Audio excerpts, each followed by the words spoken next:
بسم اللہ الرحمن الرحیم سورۃ انزلناها وفرضناها وانزلنا فیها آیات بینات لعلکم تذکرون۔ یہ ایک سورت ہے، یہ انداز کسی اور سورت کا نہیں ہے، اس انداز میں اس کا آغاز۔ اور سورۃن نکرہ کو اگر تفخیم کے لیے مانا جائے تو یہ ایک عظیم سورت ہے جو ہم نے نازل کی ہے اور ہم نے اس کو لازم کیا ہے تم پر، فرض کیا ہے تم پر۔ وانزلنا فیہا آیات بینات، اور اس میں ہم نے اتنی بڑی روشن آیات نازل کی ہیں، لعلکم تذکرون، تاکہ تم یاد رکھو، تاکہ تم نصیحت اخذ کرو۔ اس سورہ مبارکہ کا جوڑا جو ہے وہ آپ کو 8 مکی صورتوں کے بعد پھر جا کر ملے گا، اور وہ ہے سورہ احزاب۔ ان دونوں میں بڑی گہری مناسبت ہے اور تقریباً حجم بھی برابر ہے، دونوں 9 رکوعوں پر مشتمل ہیں۔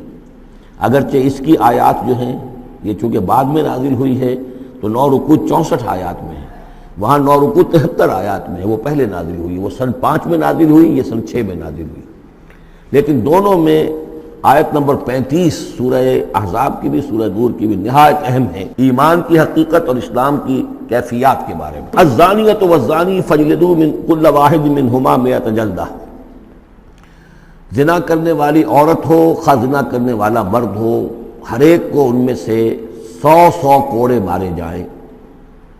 ولا تاخذکم بہما رأفۃ فی دین اللہ، اور تمہیں اللہ کے اس دین کے معاملے میں نہ روک دے کوئی شے ان کے اوپر مہربانی کے راستے سے، نہ تمہیں روک لے، پکڑ لے۔ لا تاخذکم بہما، ان کے ساتھ نرمی اور ان کے ساتھ شفقت، فی دین اللہ، اللہ کے دین میں۔ یہ اللہ کا دین ہے، اللہ کی شریعت ہے، یہ اللہ کی حد ہے، اور اس حد کے اجرا میں کسی کی ہمدردی، کسی کے ساتھ تمہارا تعلق، تمہاری دل کی نرمی، تمہاری شفقت، یہ کہیں آڑے نہ آ جائے۔ ان کنتم تؤمنون باللہ والیوم الآخر، اگر تم ایمان رکھتے ہو اللہ پر اور یوم آخر پر۔ یہ جو حد ہے یہ ہے اصل میں زانی زانیہ جو غیر شادی شدہ ہو اس کے لیے 100 کوڑے ہیں، یہ حد ہے جو قرآن میں آئی ہے۔ زانی اور زانیہ اگر شادی شدہ ہے تو اس کی حد قرآن میں نہیں ہے، لیکن وہ سنت رسول صلی اللہ علیہ وسلم سے ثابت ہے۔ اور شریعت اسلامی کا چونکہ جو اس کی سورسز ہیں، اس کی ایک بنیاد ہے اللہ کی کتاب، اور دوسری بنیاد جو انڈیپینڈنٹلی قرآن مجید سے آزاد ہو کر ایک مستقل بنیاد ہے، مستقل سورس ہے، وہ رسول ہے صلی اللہ علیہ وسلم۔ تو رجم کا جو حکم ہے وہ سنت سے ہے، اور جیسا کہ میں آپ کو بتا چکا ہوں اصل میں یہ اس قاعدہ کلیہ کے تحت ہے کہ سابقہ شریعت میں، شریعت موسوی میں بعض احکام وہ تھے کہ جن کی نفی نہیں آئی ہے، انہیں جو قتل نبی اکرم صلی اللہ علیہ وسلم نے اس امت کے اندر بھی جاری رکھا ہے۔ ان میں سے یہ 2 حکم جو ہیں بہت اہم ہیں، ایک قتل مرتد کا حکم ہے، اور دوسرے زانی اور زانیہ جو شادی شدہ ہو اس کے سنسار کیے جانے کا حکم ہے۔ وَلْيَشْهَدْ عَذَابَهُمَا طَائِفَةٌ مِّنَ الْمُؤْمِنِينَ، اور چاہیے کہ جب انہیں یہ حد جاری کی جا رہی ہو، سزا دی جا رہی ہو، تو اس وقت موجود رہیں اور دیکھیں کچھ لوگ اہل ایمان میں سے، یعنی یہ پبلک میں ہو۔ اس لیے کہ اصل میں جو فلسفہ ہے اسلام میں جو سزاؤں کا اور تعزیرات کا اور حدود کا، وہ ڈیٹرنٹ کا ہے کہ ایسی سزا ہو کہ جس سے بہت سو کو عبرت ہو جائے۔ اگر آپ نے علیحدہ جا کر کہیں کمرے کے اندر کسی کو پھانسی دے دی تو ٹھیک ہے، لوگوں کو پتہ چلا کہ مر گیا، ویسے بھی مر جاتے ہیں لوگ، حادثے میں مر جاتے ہیں، فوت ہو جاتے ہیں۔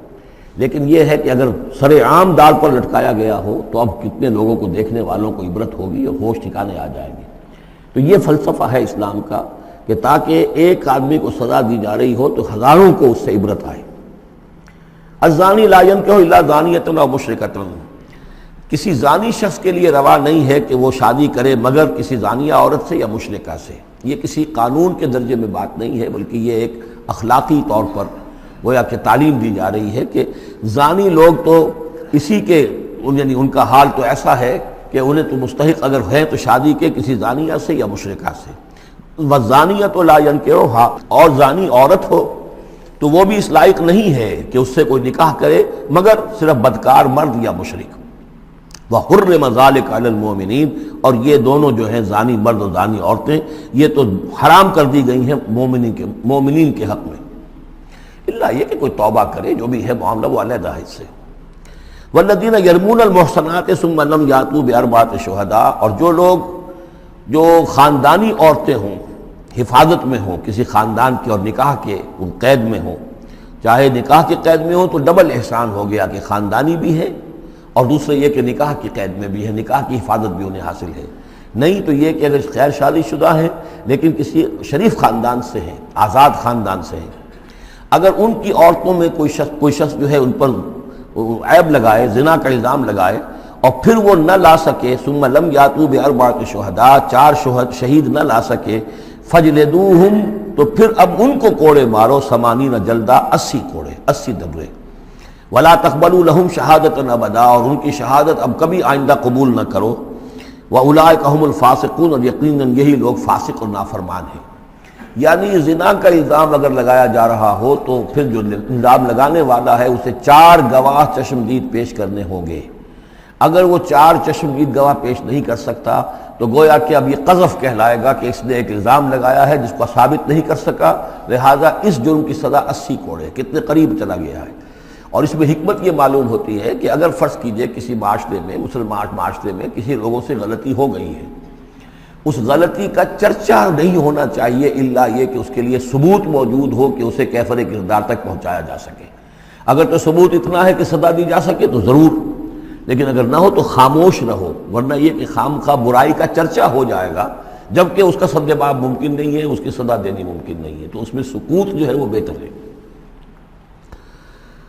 الا الذین تابوا، سوائے ان کے کہ جو توبہ کر لیں من بعد ذلک، اس کے بعد واصلحوا، اصلاح کر لیں، یعنی یہ کہ کبھی کسی زمانے میں ان سے یہ غلطی ہو گئی تھی، انہوں نے کوئی تہمت لگائی تھی زنا کی اور 4 گواہ پیش نہیں کر سکے، طویل عرصے تک جو ہے ان کی گواہی پھر کسی بھی اسلامی عدالت میں قبول نہیں کی گئی، لیکن بعد میں ان کی روش ایسی رہی ہے، رویہ ایسا رہا ہے، انہوں نے اصلاح کر لی ہے، توبہ کر لی ہے، اب وہ قابل اعتماد ہیں، تو یہ جو معاملہ ہے اس پر سے ختم ہو جائے گا، ان کی گواہی بعد میں قبول کی جا سکے گی۔ فإن اللہ غفور الرحیم، تو اللہ غفور اور رحیم ہے۔ والذین یرمون ازواجہم ولم یکن لہم شہداء الا انفسہم، اب ایک خاص معاملہ آ رہا ہے کہ کسی شوہر نے اپنی بیوی کو دیکھا ہو زنا کرتے ہوئے، وہ الزام لگائے کہ میں نے دیکھا ہے اپنی بیوی کو زنا کرتے ہوئے، درحال ہے کہ اس کے پاس 3 اور گواہ نہیں ہیں، لیکن چونکہ یہ معاملہ ہے شوہر اور بیوی کا، اگر کسی اور عورت کا ہوتا تو اس کے اوپر 80 درے لگتے اس کو کہ اس نے الزام لگایا ہے، چاہے چشمدید ہے، چاہے اس نے دیکھا ہے، لیکن 3 گناہ اور نہیں لا سکا، 3 گواہ نہیں لا سکا ہے تو درے لگیں گے 80۔ لیکن معاملہ کیونکہ بیوی کا ہے، اس کے لیے خاص قانون ہے، اس کو لعان کہتے ہیں۔ وہ یہ ہے کہ والذین یرمون ازواجہم، جو الزام لگائیں زنا کا اپنی بیویوں پر، ثم ولم یکن لہم شہداء، اور ان کے پاس گواہ موجود نہ ہو، الا انفسہم، سوائے ان کی اپنی جانوں کے، انہوں نے خود دیکھا ہے، فشہادۃ احدہم 4 شہادات باللہ، تو یہ ایک شخص کی گواہی بھی 4 گواہیاں شمار کی جائیں گی جبکہ وہ قسم کھائے اللہ کی، انہ لمن الصادقین، کہ وہ سچا ہے، حلفیہ بیان کرے۔ والخامسۃ، اور 5ویں بات یہ کہ وہ یہ کہے کہ ان لعنت اللہ علیہ ان کان من الکاذبین، کہ اگر میں جھوٹا ہوں تو مجھ پر اللہ کی لعنت ہو۔ 4 مرتبہ قسم کھا کر گواہی دینا گویا کہ وہ 4 گواہوں کی گواہی کے قائم مقام ہو جائے گا، جبکہ پھر وہ یہ بھی کہے کہ اگر میں جھوٹا ہوں تو اللہ کی لعنت مجھ پر ہو، اللعنت اللہ علی الکاذبین ان کان من الکاذبین۔ وَيَدْرَوْ عَنْهَا الْعَذَابِ، اب عورت کیا کرے گی جس کے اوپر اس کی بیوی جو ہے اس پر جو الزام لگایا گیا ہے، اگر وہ اس پر سے عذاب ٹل جائے گا، ٹل جائے گی سزا اور یہ حد عورت سے، ان تشہد 4 شہادات باللہ، کہ وہ بھی قسم 4 مرتبہ کھائے اللہ کی، انہ لمن الکاذبین، کہ یہ میرا شوہر جو مجھ پر الزام لگا رہا ہے جھوٹا ہے، والخامسۃ، اور 5ویں بات وہ یہ کہے ان غضب اللہ علیہا ان کان من الصادقین، کہ اگر میرا یہ شوہر اس الزام میں سچا ہے تو مجھ پر اللہ کا غضب آئے۔ اس انداز میں پھر یہ کہ عورت کے اوپر پھر حد جاری نہیں ہوگی، اور اگر شوہر کے 4 قسمیں کھا کر الزام لگانے اور پھر یہ کہ اللہ تعالیٰ کی لعنت اپنے اوپر طلب کرنے اگر جھوٹا ہو، اس کے بعد اگر بیوی خاموش رہتی ہے، وہ جوابی طور پر قسم نہیں کھاتی 4، اور نہ یہ کہتی ہے کہ اگر یہ سچا ہو تو مجھ پر اللہ کا غضب ہو، تو پھر اس پر حد جاری ہو جائے گی۔ لیکن اگر وہ بھی قسم کھا لے 4 قسمیں، اور یہ کہ ساتھ ہی یہ بھی کہے کہ اگر یہ سچا ہو اور واقعی اس کا الزام درست ہو مجھ پر، تو مجھ پر اللہ کا غضب نازل ہو جائے، تو پھر یہ کہ عذاب ٹل جائے گا، دنیا کی سزا اسے نہیں ملے گی۔ وَلَوْلَا فَضْلُ اللَّهِ عَلَيْكُمْ وَرَحْمَتُهُ، اور اگر اللہ کا فضل اور اس کی رحمت تمہارے شامل حال نہ ہوتی، وَأَنَّ اللَّهَ تَوَّابٌ رَحِيمٌ، تو گویا کہ یہاں پہ محذوف ہے کہ اگر اللہ کا فضل اور اس کی رحمت شامل حال نہ ہوتی تو تم بہت غلط راستے پر پڑ جاتے، تم کوئی بہت بڑا قدم اٹھا دیتے۔ وہ جو بھی واقعہ اب آگے آ رہا ہے یہ اس کے لیے تمہید ہے۔ وَأَنَّ اللَّهَ تَوَّابٌ حَكِيمٌ، یقیناً اللہ تعالیٰ بہت توبہ کو قبول فرمانے والا اور حکمت والا ہے۔ ان الذین جاؤوا بالافک عصبۃ منکم، جن لوگوں نے یہ طوفان اٹھایا ہے، جن لوگوں نے تہمت تراشی ہے حضرت عائشہ صدیقہ رضی اللہ تعالی عنہا پر، یہ تمہارے ہی ایک گروہ ہے، تم ہی میں سے ہیں۔ لا تحسبوہ شرا لکم، اسے تم اپنے لیے برا نہ سمجھو، بل ہوا خیر لکم، بلکہ یہ بھی تمہارے لیے خیر ہے۔ اس کے ذریعے سے اللہ تعالیٰ تمہارے سامنے اب اس زمن میں ہدایات دے گا، قوانین بتا دے گا، شریعت کے جو احکام ہیں وہ نازل ہو رہے ہیں، اس کے لیے گویا کہ یہ واقعہ جو ہے ایک تقریب بن گیا، ایک ذریعہ بن گیا۔ واقعہ اچھی طرح نوٹ کر لیجئے کہ غزوہ بنی مستلق میں حضور سن 6 کا ہے یہ واقعہ، ہجری کا تشریف لے گئے تھے۔ جب وہاں سے واپس آ رہے تھے تو جہاں رات کو ایک جگہ پر قیام تھا، اور حضرت عائشہ صدیقہ جو ہے ایک ہودج میں علیحدہ ہوتی تھی، جیسے جس کو کہ اٹھا کر جو لوگ آتے تھے حمال وہ اٹھا کر اسے اونٹ پر رکھ دیتے تھے، اور جہاں پر پڑا ہوا وہ ہودج اونٹ پر سے اتار کر نیچے رکھ دیا۔ تو رات کو کہیں قضائے حاجت کے لیے نکلی، پیشاب وغیرہ کی حاجت ہوئی، وہ کہیں گئیں، وہاں کچھ دیر لگ گئی، اور دیکھا واپس آ کر تو کہیں ہار اپنا گر گیا تھا،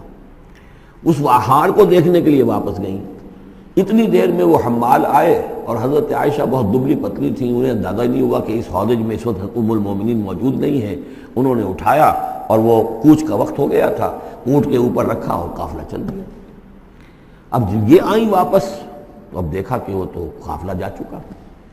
ہکا بکا کیا کریں، تنہا ہے، رات کا وقت ہے۔ اس وقت انہوں نے بڑی عقل مندی سے کام لیا کہ اب اگر میں قافلے کے پیچھے دوڑی چلی تو پتہ نہیں میں کسی غلط راستے پر مڑ جاؤں، اور پھر وہ تلاش بھی نہیں کر سکیں گے مجھے، تو بہتر یہ کہ میں یہیں پر بیٹھی رہوں، تاکہ انہیں جب بھی خیال ہوگا کہ اس ہودج کے اندر جو ہے ام المومنین عائشہ صدیقہ موجود نہیں ہے تو وہ تلاش میں پھر یہیں آئیں گے۔ تو وہاں بیٹھی ہوئی تھی، رات کا وقت تھا، نیند آ گئی، سو گئی، اس سے آپ کا چہرہ بھی کھل گیا۔ تو ایک صاحب تھے صحابہ میں سے صفوان ابن معطل، ان کی ڈیوٹی یہ ہوتی تھی کہ وہ لشکر کے پیچھے پیچھے چلتے تھے۔ لشکر چل رہا ہے تو ذرا فاصلے سے کہ کہیں کوئی گری پڑی چیز رہ گئی ہو، کہیں کوئی بیمار ہو وہ چل نہ پایا ہو لشکر کے ساتھ اور رہ گیا ہو پیچھے، تو پیچھے وہ دیکھ بھال کرتے ہوئے تھے۔ انہیں دور سے نظر آیا کہ یہاں کوئی شے پڑی ہوئی ہے، گٹھڑی سی پڑی ہے کوئی، تو جا کر دیکھا، حضرت عائشہ کو پہچان لیا، اور وہ کہتے ہیں کہ میں نے اس لیے پہچان لیا کہ حجاب کی آیت کے نازل ہونے سے پہلے میں نے انہیں دیکھا تھا۔ حجاب کی آیت نازل ہوئی ہے سورہ احزاب میں، سورہ احزاب 1 سال پہلے نازل ہو چکی ہے، تو جب تک حجاب کی آیت نہیں آئی تھی ظاہر بات ہے کہ وہاں پردہ نہیں تھا، کوئی نقاب نہیں اوڑھتی تھی خواتین، اور نہ امہات المومنین، لہذا پہچانتے تھے۔ تو وہ چونکہ چہرہ کھلا ہوا تھا ام المومنین کا، تو انہوں نے کہا انا للہ و انا الیہ راجعون، یہ الفاظ جو کہے تو حضرت عائشہ کی آنکھ کھل گئی، اور وہ پھر اٹھ کر بیٹھی، انہوں نے اپنا کپڑا درست کیا، لیکن پھر انہوں نے یہ کیا صفوان ابن معطل نے کہ اپنا اونٹ بٹھا دیا خاموشی کے ساتھ، حضرت عائشہ اس پر سوار ہو گئیں، اور وہ آگے اس کی وہ نکیل پکڑ کر وہ چلتے گئے اور قافلے میں پہنچ گئے۔ وہاں عبداللہ ابن ابی نے شور مچا دیا کہ خدا کی قسم تمہارے نبی کی یہ بیوی جو بچ کر نہیں آئی ہے، مطلب یہ کہ یہ تو اب یہ معاملہ جو رہا ہے، تنہائی رہی ہے، علیحدہ رہے ہیں، تو گویا کہ زنا کا معاملہ ہو گیا ہے۔ یہ اس کی جو بھی اس کی گندی سوچ تھی، ظاہر بات ہے کہ مکھی تو گندگی پر بیٹھتی ہے، اس کو تلاش رہتی ہے گندگی کی، اس کے لیے تو یہ ایک موقع مل گیا ایک اسکینڈل اٹھانے کا۔ یہ اسکینڈل بڑھتے بڑھتے ایک طوفان بن گیا، اور اس میں بعض جو ہیں بہت ہی مخلص لوگ بھی، حضرت حسان ابن ثابت رضی اللہ تعالیٰ عنہ جو دربار نبوی کے گویا کہ سرکاری شاعر تھے، ان کا بھی معاملہ اس کے اندر ایسا ہو گیا کہ وہ بھی ملوث ہو گئے۔ تو یہ ہے واقعہ افک کا۔ لیکن اس کے بعد قرآن مجید میں پھر یہ آیات نازل ہوئیں، اللہ تعالیٰ نے برات کر دی، اور پھر یہ کہ ان کی پاک دامنی اور پاک بازی جو ہے وہ ثابت ہو گئی، اور اس کے بعد یہ معاملہ رفع دفع ہو گیا۔ ان الذين جاءوا بالافك عصبة منكم لا تحسبوه شرا لكم بل هو خير لكم لكل امرئ منهم ما اكتسب من الاثم، اس میں جس شخص نے بھی جو گناہ کمایا ہے وہ اس کو مل جائے گا، اس کے حصے میں درج ہو جائے گا۔ والذی تولى كبرہ، اور جس نے اس کا سب سے بڑا حصہ وصول کیا، یہ ہے عبداللہ ابن ابی، جس نے اسکینڈل اٹھایا اور اسے بڑی قوت کے ساتھ شدت کے ساتھ پھیلایا۔ والذی تولى كبرہ منهم له عذاب عظیم، اس کے لیے تو پھر بہت بڑا عذاب ہے۔ لولا اذ سمعتموہ، مسلمانوں تمہیں کیا ہو گیا، کیوں نہ ایسا ہوا کہ جب تم نے یہ سنا تھا، ظن المؤمنون والمؤمنات بانفسہم خیرا، تو مومن مرد اور مومن عورتیں اپنے بارے میں اچھا گمان کرتی، یعنی یہ کہ حضرت عائشہ کے بارے میں ان کے بارے یہ گمان ہونا چاہیے تھا، انہیں فوراً کہہ دینا چاہیے تھا، وقالوا ھذا افک مبین، اور وہ کہتے فوراً کہ یہ تو کوئی بہت بڑی تہمت ہے۔ لولا جاؤ علیہ باربعۃ شہداء، کیوں نہیں وہ لے کر آئے 4 گواہ، اگر تو ان کے پاس گواہ تھے یہ بات کہنے کے لیے تب تو زبان کھولنی چاہیے تھی، اگر 4 گواہ نہیں تھے تو انہیں زبان بند رکھنی چاہیے تھی۔ فَإِذْ لَمْ تَأْتُوا بِالشُّهَدَاءِ، اس لیے کہ یہ 4 گواہوں والی آیت جو ہے یہ سورہ نساء میں اتر چکی تھی، سورہ نساء سن 4 میں آ چکی ہے۔ وہ ابتدائی احکام جو تھے کہ 4 گواہ ہونے چاہیے اس معاملے کے اندر، یہ آیت سورہ نساء میں آ چکی ہے۔ تو فرمایا کہ یہ کیوں نہیں 4 گواہ لے کر آئے؟ فَإِذْ لَمْ تَأْتُوا بِالشُّهَدَاءِ، اگر وہ 4 گواہ نہیں لا سکے فَأُولَٰئِكَ عِندَ اللَّهِ هُمُ الْكَاذِبُونَ، تو یقیناً اللہ کے نزدیک اور قانون اسلامی کے نزدیک پھر وہی جھوٹے ہیں۔ وَلَوْلَا فَضْلُ اللَّهِ عَلَيْكُمْ وَرَحْمَتُهُ، اور اگر نہ ہوتا اللہ کا فضل اور اس کی رحمت تمہارے شامل حال فی الدنیا والآخرہ، دنیا میں اور آخرت میں بھی، لَمَسَّكُمْ فِيمَا أَفَضْتُمْ، تو تم پر پڑتی اس چیز پر کہ جس کا چرچا تم نے کیا ہے، عذاب عظیم، بہت بڑا عذاب۔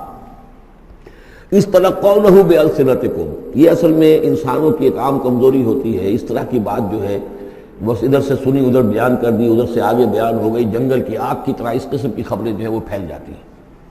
اس تلقونہ بألسنتکم، جبکہ تم اسے لے رہے تھے اپنی زبانوں سے، یعنی یہ کہ ایک زبان سے دوسری زبان کو، اور زبان سے نکلی اور کوٹھے چڑھی والی جو ایک کہاوت ہمارے ہاں ہے، اس طریقے سے آسانی سے وہ بات پھیلتی چلی گئی۔ وَتَقُولُونَ بِأَفْوَاهِكُمْ، اور تم کہہ رہے تھے اپنے منہوں سے مَا لَيْسَ لَكُمْ بِهِ علم، جس کے لیے تمہارے پاس کوئی علم نہیں تھا، کوئی دلیل نہیں تھی، کوئی بنیاد نہیں تھی، کوئی گواہی نہیں تھی، کوئی معلومات کی کوئی سورسز نہیں تھی۔ وَتَحْسَبُونَهُ هَيِّنًا، اور تم اسے سمجھ رہے تھے کہ بہت ہلکی بات ہے، معمولی سی بات ہے۔ وَهُوَ عِندَ اللَّهِ عَظِيمٌ، جبکہ یہ اللہ کے نزدیک بہت بڑی بات ہے۔ کسی پر بھی، کسی مسلمان خاتون پر بھی اس طرح کی تہمت لگا دینا بہت بڑی بات ہے۔ کجا یہ کہ بازی بارش بابا ہم بازی، کہ ام المومنین عائشہ صدیقہ رضی اللہ تعالی عنہ زوج رسول صلی اللہ علیہ وسلم، اور یہ چیز جو ہے بہت بڑی ہے۔ وَلَوْلَا إِذْ سَمِعْتُمُوهُ قُلْتُم مَّا يَكُونُ لَنَا أَن نَّتَكَلَّمَ بِهَٰذَا، کیوں نہ ایسا ہوا کہ جب تم نے یہ سنا تھا تو تم کہتے کہ ہمارے لیے بالکل جائز نہیں ہے کہ ہم یہ بات زبان سے نکالیں۔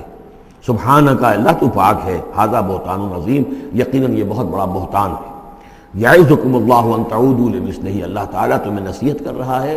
مبادا تم دوبارہ پھر اس قسم کی کسی معاملے کے اندر اسی طریقے سے اعادہ کرو اور دوبارہ اسی کوئی حرکت کرو،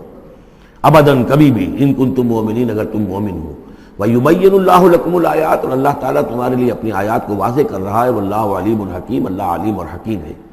ان الذين يحبون ان تشيع الفاحشة في الذين آمنوا لهم عذاب أليم، بے شک وہ لوگ جو یہ چاہتے ہیں کہ اہل ایمان میں بے حیائی کا چرچا ہو جائے تو ان لوگوں کے لیے بہت دردناک عذاب ہے۔ ایک تو یہ کہ بے حیائی پھیل جائے، تشیع الفاحشہ شائع ہو جائے، بے حیائی عام ہو جائے، جو لوگ اس کے لیے، اب ظاہر بات ہے کہ آج کل تو کاروبار کے لیے، اپنے اخبار بیچنے کے لیے، اس کی جو ہے اشاعت بڑھانے کے لیے نئی سے نئی قسم کی رنگین تصویریں شائع کی جا رہی ہیں، یہ سارا کچھ ہو رہا ہے۔ کسی شے کا اشتہار دینا ہو، عورت کی تصویر ساتھ ہوگی، یہ سارا کچھ جو ہو رہا ہے، تو یہ لوگ کون ہیں کہ جو اس بے حیائی کو، بے پردگی کو یہ در حقیقت اس معاشرے میں پھیلا رہے ہیں؟ تو وہ لوگ کہ جو چاہتے ہیں کہ معاشرے کے اندر بے حیائی پھیلے، اور ایک اس کا مفہوم یہ بھی ہے کہ اگر کہیں ایسی کوئی غلط حرکت ہوئی ہے اور اس کا چرچا ہو گیا، یہ آج ہمارے اخبارات کے اندر بہت بڑے پیمانے پر ہو رہا ہے، یہ اسکینڈلز شائع کر دیتے ہیں۔ اب وہ بات صحیح بھی ہے یا نہیں، غلط ہے تب بھی، لیکن ایک بات ہے، اس کا چرچا ہو گیا، پورے دنیا کے اندر پہنچ گئی۔ اب ظاہر بات ہے کہ بچے بھی پڑھتے ہیں، بچیاں بھی پڑھتی ہیں، ان کے لیے تو گویا کہ یہ ایک ان کی معلومات کا ایک کھاتہ کھل گیا کہ ایسا بھی ہوتا ہے۔ جس طریقے سے آج کل ہو رہا ہے معاملہ، اس کے جس طریقے سے اخبارات میں شائع کیا جا رہا ہے، تو اس کی اس اشاعت کے اندر خرابی کا پہلو زیادہ ہے، مضر پہلو زیادہ ہے۔ اگر ہے بھی ایسا معاملہ، اگر تو سزا کے قابل ہے تو گواہی دو اور سزا دلواؤ، اور ایسی سزا ہو کہ جس سے ایک کو سزا ہو اور ہزاروں کو ہوش آ جائے، اور اگر نہیں ہے تو خاموش ہو، اس کے اوپر زبان کھولنا بھی جو ہے در حقیقت بہت بڑا جرم ہے۔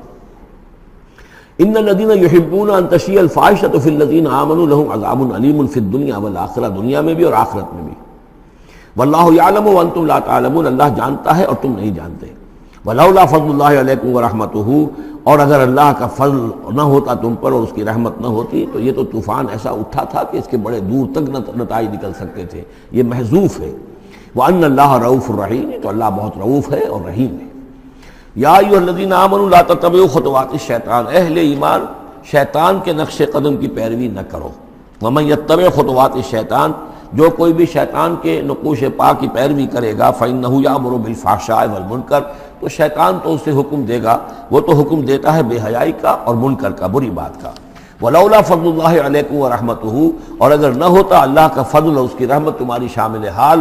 ما زکا منکم من احد ابدا، تم میں سے کوئی ایک انسان بھی کبھی پاک نہ ہو سکتا۔ اللہ تعالیٰ کا فضل ہے، اللہ کی رحمت ہے، ایک شخص سے غلطی ہو جاتی ہے، اللہ پردہ پڑا رہنے دیتا ہے تو اس کے اندر اصلاح کا مادہ پیدا ہو جاتا ہے۔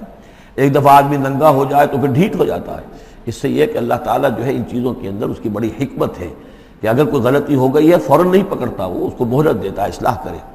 وَلَوْلَا فَضْلُ اللَّهِ عَلَيْكُمْ وَرَحْمَتُهُ، اگر نہ ہوتا اللہ کا فضل تم پر اور اس کی رحمت، ما زکا منکم من احد ابدا، تم میں سے کوئی بھی کبھی نیک اور پارسا نہ بن سکتا اور پاک نہ ہو سکتا۔ ولیکن اللہ یزکی من یشاء، بلکہ یہ تو اللہ تعالیٰ ہی پاک کرتا ہے جس کو چاہتا ہے۔ واللہ سمیع علیم، اللہ سمیع علیم ہے۔ ولا یأتل اولو الفضل منکم والسعة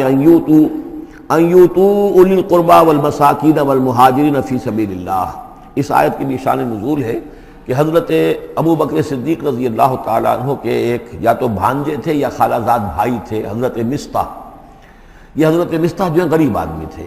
اور حضرت ابو بکر ان کی مدد کیا کرتے تھے، پیسے سے، مال سے ان کی ضرورت جو ہے پوری کرتے تھے۔ لیکن یہ مصطح بھی اس میں شریک ہو گئے۔ حضرت عائشہ صدیقہ رضی اللہ تعالیٰ عنہ پر جو تہمت کا معاملہ چلا تو حضرت ابو بکر کو جب معلوم ہوا کہ مصطح بھی اس معاملے کے اندر شریک ہے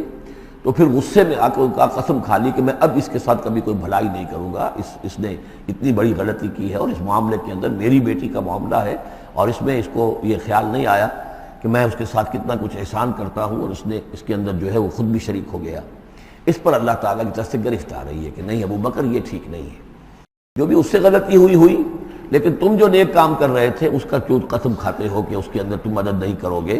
ولا یأتل اولو الفضل منکم، اور نہ قسم کھائیں جو فضل والے ہیں، درجے والے ہیں تم میں سے، جن میں اللہ نے فضیلت دی ہے، نیکی میں بھی، ایمان میں بھی فضیلت دی ہے، دولت میں بھی فضیلت دی ہے، وسعت، اور جنہیں کشادگی دی ہے، مال کی کشادگی دی ہے، ان یؤتوا اولی القربی، کہ وہ کوئی صلہ رحمی کریں اپنے قرابت داروں کے ساتھ، کچھ دیں، مال اور صدقہ و خیرات دیں اپنے قرابت داروں کو، والمساکین والمہاجرین، اور محتاجوں کو اور وطن چھوڑنے والے مہاجرین کو، فی سبیل اللہ، اللہ کی راہ میں۔ تو یہ قسم نہ کھائیں۔ ولیعفوا ولیصفحوا، انہیں چاہیے کہ معاف کر دیں اور درگزر سے کام لیں۔ الا تحبون ان یغفر اللہ لکم، کیا تم یہ نہیں چاہتے کہ اللہ تمہیں معاف کرے؟ یعنی اے ابو بکر اگر تم یہ چاہتے ہو، تم سے بھی تو کوئی خطا آخر ہو جاتی ہے، اللہ معاف فرماتا ہے، کیا تم نہیں چاہتے کہ اللہ تمہاری خطاؤں سے درگزر کرے؟ الا تحبون ان یغفر اللہ لکم، کیا تم نہیں پسند کرتے اس کو کہ اللہ تمہیں معاف کرے؟ اس پر اس آیت کو سنتے ہی حضرت ابو بکر صدیق کے الفاظ یہ نقل کیے گئے، بلا یا ربنا انا نحب، کیوں نہیں پروردگار، ہم ضرور چاہتے ہیں کہ تو ہمیں معاف فرما دے۔ انہوں نے اپنی قسم کا کفارہ دیا اور اس کے بعد جو بھی وہ کرتے تھے ان کے ساتھ بھلائی اور نیکی، اس سلسلے کو جاری کر دیا۔ واللہ غفور رحیم، اور اللہ تعالیٰ غفور ہے اور رحیم ہے۔ ان الذین یرمون المحصنات الغافلات المؤمنات، یقیناً وہ لوگ کہ جو تہمت لگاتے ہیں ان پاک دامن عورتوں پر کہ جو غافل ہیں، جن کو ان چیزوں کا ہوش بھی نہیں ہے، جن کا گمان بھی ادھر نہیں گیا، المومنات اہل ایمان میں سے، لعنوا فی الدنیا، ایسی معصوم اور پاک دامن عورتوں پر جو تہمت لگانے والے ہیں ان پر پھٹکار ہے دنیا میں بھی اور آخرت میں بھی، ولہم عذاب عظیم، اور ان کے لیے بہت بڑا عذاب ہے۔ یوم تشہد علیہم السنتہم وایدیہم، جس دن کے ان کے خلاف گواہی دیں گے، تشہد علیہم، علی کو نوٹ کر لیجئے، جس دن کے ان کے خلاف گواہی دیں گے، السنتہم ان کی اپنی زبانیں گواہی دیں گی، وایدیہم ان کے اپنے ہاتھ گواہی دیں گے، وارجلہم اور ان کے پاؤں گواہی دیں گے، بما کانوا یعملون، اب جو کچھ عمل وہ کر رہے تھے۔ یہ ہاتھ ہمارے پاس اللہ کی امانت ہے، میں اس سے غلط کام کر رہا ہوں تو یہ انڈر پروٹیسٹ میرا حکم تو مان رہا ہے، اس لیے کہ اللہ تعالیٰ نے مجھے میرے حوالے سے کیا ہوا ہے، لیکن اس کے اندر پروٹیسٹ ہے، قیامت کے دن یہی میرے خلاف مقدمہ کرے گا، پروردگار تو نے مجھے اس کے حوالے کیا تھا اور یہ مجھ سے میرے ذریعے سے غلط کام کرتا رہا۔ یہ پاؤں جو ہیں ہمارے خلاف گواہی دیں گے کہ پروردگار ہم اس کے تابع تھے، اس کے حکم کے مطابق چل رہے تھے، یہ بدبخت ہمیں چوری کرنے کے لیے جاتا تھا تو اس کے لیے استعمال کرتا تھا، یا کوئی اور برا کام کرنے کے لیے ہمارے پیروں ہمیں استعمال کرتا تھا۔ یومئذ یوفیہم اللہ دینہم الحق، اس دن اللہ تعالیٰ ان کا پورا بدلہ ان کو دے دے گا۔ یہ دین کے لفظ کو یہاں نوٹ کیجئے، دین بدلے کو کہتے ہیں، دین مالک یوم الدین، جزا و سزا کے دن کا مالک، بدلے کا دن۔ وَيَعْلَمُونَ أَنَّ اللَّهَ هُوَ الْحَقُّ الْمُبِينُ، اور وہ جان لیں گے کہ اللہ تعالیٰ ہی ہے الحق، سچا اور ہر بات کو کھول کر بیان کر دینے والا۔ الخبیثات للخبیثین والخبیثون للخبیثات، ناپاک عورتیں ناپاک مردوں کے لیے ہیں اور ناپاک مرد ناپاک عورتوں کے لیے ہیں، اور طیبات والطیبات للطیبین والطیبون للطیبات، اور ستھرے اور پاک باز جو خواتین ہیں وہ پاک باز مردوں کے لیے ہیں، اور پاک باز جو مرد ہیں وہ پاک دامن خواتین کے لیے ہیں۔ اولئک مبرؤون مما یقولون، یہ لوگ بری ہیں ان چیزوں سے کہ جو لوگ کہتے ہیں۔ لہم مغفرۃ ورزق کریم، ان کے لیے مغفرت ہے اور رزق کریم ہے۔ یہ دونوں آیات جو ہیں در حقیقت اخلاقی تعلیم کی نوعیت کی ہیں، کہ اتنی اخلاقی حس معاشرے کے اندر رہے کہ جس کے ساتھ کوئی بدنامی کا معاملہ ہو جائے پھر وہ خود محسوس کرے کہ میں آئسولیٹ ہو کر رہ گیا ہوں یا رہ گئی ہوں اس معاشرے کے اندر، یہ معاشرے کے اندر یہ عام روش پیدا ہو جائے۔ جیسے کہ پہلے آیا تھا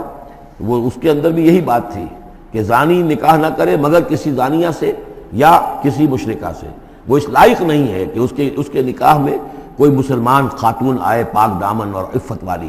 اس طرح زانیہ جو ہے اس سے کوئی نکاح نہ کرے سوائے مشرک کے، یہ قانونی چیزیں نہیں ہیں، جیسا کہ میں نے عرض کیا یہ اخلاقی، تاکہ ایک نفرت پیدا ہو زنا سے، بدکاری سے۔ اسی طریقے سے معاشرے کے اندر ایک عام فضا، ایک حس ایسی پیدا ہو جائے کہ جس میں جو لوگ بھی ایسی گراوٹوں میں مبتلا ہوں وہ خود اپنی آنکھوں میں ذلیل ہو کر رہ جائیں۔ یا ایھا الذین آمنوا لا تدخلوا بیوتا غیر بیوتکم حتی تستأنسوا، اب اس حوالے سے بہت سے جو احکام آ رہے ہیں، یہ سورہ نور اور سورہ احزاب ان دونوں میں معاشرتی احکامات ہیں۔ معاشرتی احکامات میں خاص طور پر وہ جو ایک آیت آئی ہے سورہ بنی اسرائیل میں، وَلَا تَقْرَبُوا الزِّنَا